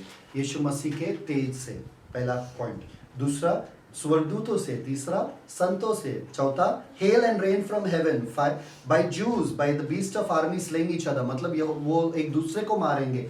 ऐसे by fire, brimstone and pestilence falling from heaven, मतलब स्वर्ग से ओले पड़ेंगे और ब्रिमस्टोन, आग के गोले पड़ेंगे वहां पे। ओके, वो लोग पढ़ते जाएंगे, वो पढ़ते जाएगा उसके ऊपर। They will consume, their own flesh will be consumed, मतलब उनका पूरा मांस जो है वो अपने आप पिघल जाएगा, पिघल जाएगा। They will be consumed and the rod and the sword of Christ mouth. इस तरह से वो लोग मारे जाएंगे। समझ में आ रहा है? इस तरह से वो लोग मारे जाएंगे। अभी ये जो बंदा है, ये जो स्वर्गदूत है, जो सूरज के ऊपर बैठा है, पंछियों को बुला रहा है। कौन से वाले पंछियों को? वल्चर्स को बुला रहा है ना। देखो, इसको बहुत भूख लगी है, कब से खाना नहीं खाया थोड़ा सा दाल और टमाटर। है ना, सब एकदम अपना कपड़ा वपड़ा डाल के बैठा है, सोच रहे चलो ये हाँ आ गया नहीं होता, चलो ढाबे पे जाते हैं सब खाने के लिए। आपको पता है ना ये गिट जो है वो लोग फ्लैश खाते हैं, आदमियों का भी फ्लैश खाते हैं या कोई भी फ्लैश, उनको बहुत अच्छा लगता है, बहुत टेस्टी है। लास्ट सपर परमेश्वर ने उनको बुलाया, हक से आएंगे वो लोग। तो देखो आगे रीड वर्स 19। फिर मैंने उस पशु और पृथ्वी के राजाओं और उनकी सेनाओं को उस घोड़े के सवार और उसकी सेना के लड़ने के लिए इकट्ठे देखा। समझ में आया वहां पे इकट्ठा क्या किया, इकट्ठा देखा। और अगले वर्ष पढ़ो। और वह पशु और उसके साथ वह झूठा भविष्यवक्ता पकड़ा गया। बस खत्म। अरे देखा उधर वो लोग आए थे और दूसरे वर्ष में पकड़ा गया, खत्म। अरे युद्ध कब हुआ, कोई मैच है ही नहीं। आप युद्ध क्या करोगे परमेश्वर से, आप परमेश्वर के सामने खड़े हो, यीशु मसीह के सामने खड़े हो, आप युद्ध क्या करोगे। एक वर्ष में लिखा है खड़ा देखा यहाँ पे, ये लोग आ गए थे, दूसरे वर्ष में पकड़े गए, खत्म। युद्ध भी नहीं हुआ, युद्ध भी नहीं हुआ। समझ में आ रहा है आप लोगों को, कितना वैभवशाली, कितना शक्तिशाली हमारा यीशु मसीह है। एक बात बताओ मुझे, आपने जो पहले आगमन में देखा ना, वो कुछ भी नहीं है जो दूसरे आगमन में देखने वाला है। कम ऑन, आपने परमेश्वर यीशु मसीह का सामर्थ्य देखा ही कहा है अभी तक। मतलब सोचो, पहले आगमन में इतना सामर्थ्य है तो दूसरे आगमन में क्या होगा, क्या होगा। कम मत समझो, क्योंकि वही सामर्थ्य, वही पवित्र आत्मा आपके अंदर है। आमीन। अगर मूसा का चेहरा उस नूर से चमका उस जमाने में जो नियम शास्त्र था, तो आपका चेहरा और कितना चमकना चाहिए उस नूर से, उसी तेज से, जिस तेज से इनका पेट भरेगा। तो भूखा पेटा है। समझ में आ रहा है आपको, आगे पढ़ो वर्स 20। और वह पशु और उसके साथ वह झूठा भविष्यवक्ता पकड़ा गया जिसने कौन? पशु और झूठा, मतलब भविष्यवक्ता। मसीह विरोधी को पकड़ा, झूठा भविष्यद्वक्ता को पकड़ा, 2 जन को पकड़ा। कितने जन को? 2 जन को पकड़ा, ठीक है। पकड़ के क्या किया? जिसने उसके सामने ऐसे चिन्ह दिखाए थे जिनके द्वारा उसने उनको भरमाया, हाँ, जिन्होंने उस पशु की छाप लिखी और जो उसकी मूरत की पूजा करते थे, हाँ। ये दोनों जीते जी उस आग की झील में जो गंधक से जलती है डाले गए। इन दोनों को जीते जी पकड़कर उस आग के झील में डाल दिया, इनॉग्रेशन कर दिया। क्योंकि आग के झील में अभी तक कोई गया नहीं। पहला, सबसे पहला कौन जाएगा? मसीह विरोधी। और क्या बात है, ओपनिंग करेंगे। ओपनिंग करेंगे, आग के झील में सबसे पहले उनको डाला जाएगा। अरे भाई, आग की झील में। अगर उन दोनों को डाला तो शैतान को क्यों छोड़ा होगा? अगर उन दोनों को डाला, तीनों को डालना चाहिए ना, वो अजगर को, वो पशु को और वो झूठा भविष्य, तीनों को डाला ना भाई। शैतान को कहाँ डाला? बात बताते कि नहीं बताते? नहीं बताता। आगे पढ़ो। और शेष लोग उस घोड़े के सवार की तलवार से जो उसके मुंह से निकलती थी मार डाले गए, और सब पक्षी उनके मांस से तृप्त हो गए। सब पक्षी उनके मांस से खा के डकार मारने लगे, सब पक्षी। अभी सवाल ये उठता है, शैतान को क्यों नहीं किया? शैतान का क्या किया? 1000 साल रहेगा ना उसमें। हाँ, 1000 साल में रहेगा, है ना। शैतान का क्या किया वो हम देखेंगे अगले बार। पर अगले बार हम क्या देखेंगे? इतना गंदगी सब जगह है, हाँ, इतना वहां पर पूरा मांस पड़ा हुआ है, पूरा लहू पड़ा हुआ है। उसी स्थान पे अपना राज्य स्थापित करना है ना। उसी स्थान पे अपने राज्य को स्थापित करना है यीशु मसीह को, है ना। तो इसलिए यीशु मसीह क्या करेंगे? साफ सफाई करना पड़ेगा, क्योंकि ये पंछी लोग जो है साफ सफाई करके नहीं खाते, एकदम गंदगी से खाते हैं वो लोग, तो साफ सफाई नहीं करेंगे। तो साफ सफाई करेगा कौन? और उस युद्ध से निकला हुआ चीजें वो अगली बार देखेंगे। इसलिए अगले बार जब आप आ रहे हो, ऐसा 2 चैप्टर पढ़ना पड़ेगा आपको जो कभी जिंदगी में पढ़े नहीं। वो है यज़िकेल 38 और 39। 37 तक गए गलती से, सूखी हड्डियाँ। 38 और 39 तो एकदम बोरिंग, एकदम मतलब सो गए रहेंगे। 38 में हम पढ़ेंगे और जानेंगे। कभी आपने ये नाम सुना होगा, गॉग और मैगॉग। वो क्या है, वो कौन है, वो क्यों है, और ये असल में होने वाला क्या है, वो अगले बार हम सीखेंगे। और उसके बाद हम देखेंगे कि शैतान क्या होता क्या है। आमीन। मजा आया सेकंड कमिंग में? Yes. चलो प्रार्थना करते हैं। यीशु मसीह, Amen. Hallelujah. thank you, blessed Heavenly Father, for this beautiful word. Thank you for your glorious appearing, where we look forward to that. For we will be a part of that glorious appearing, Lord. And we Yes. will be there with you and celebrating that victory. So therefore, Lord, prepare us with your word. Help us to stick on to your word. Stand on your word, oh Father. Help us to make your word our life. Yes, Father. Let this word become flesh. Let us be trembling at your word, oh Father. Let it be our delight. Let it be our joy. Let it be our meditation all the day long. Amen. Let your word be everything to us, Father. Yes, Father. Till you come, Yes. you will find us in your word, Father. Amen. We are the personification of your word. Your word dwells in us, oh Yes, Father. Father. Your word dwells richly in us. We abide in your word, Amen. and your word abides in us. Thank you, Father. For henceforth, this word shall not depart from our mouth, but Yes, we will Father. meditate therein night Amen. and Yes, day, Lord. Father. Thank you, Master Lord. We give you all glory, all praise. I know this word has ministered to your people, Lord, and has brought forth fruit. In the matchless name of our Lord and Savior Jesus Christ, we pray. Amen. Amen. Amen. God bless you. Celebrate the Christ life. Shalom.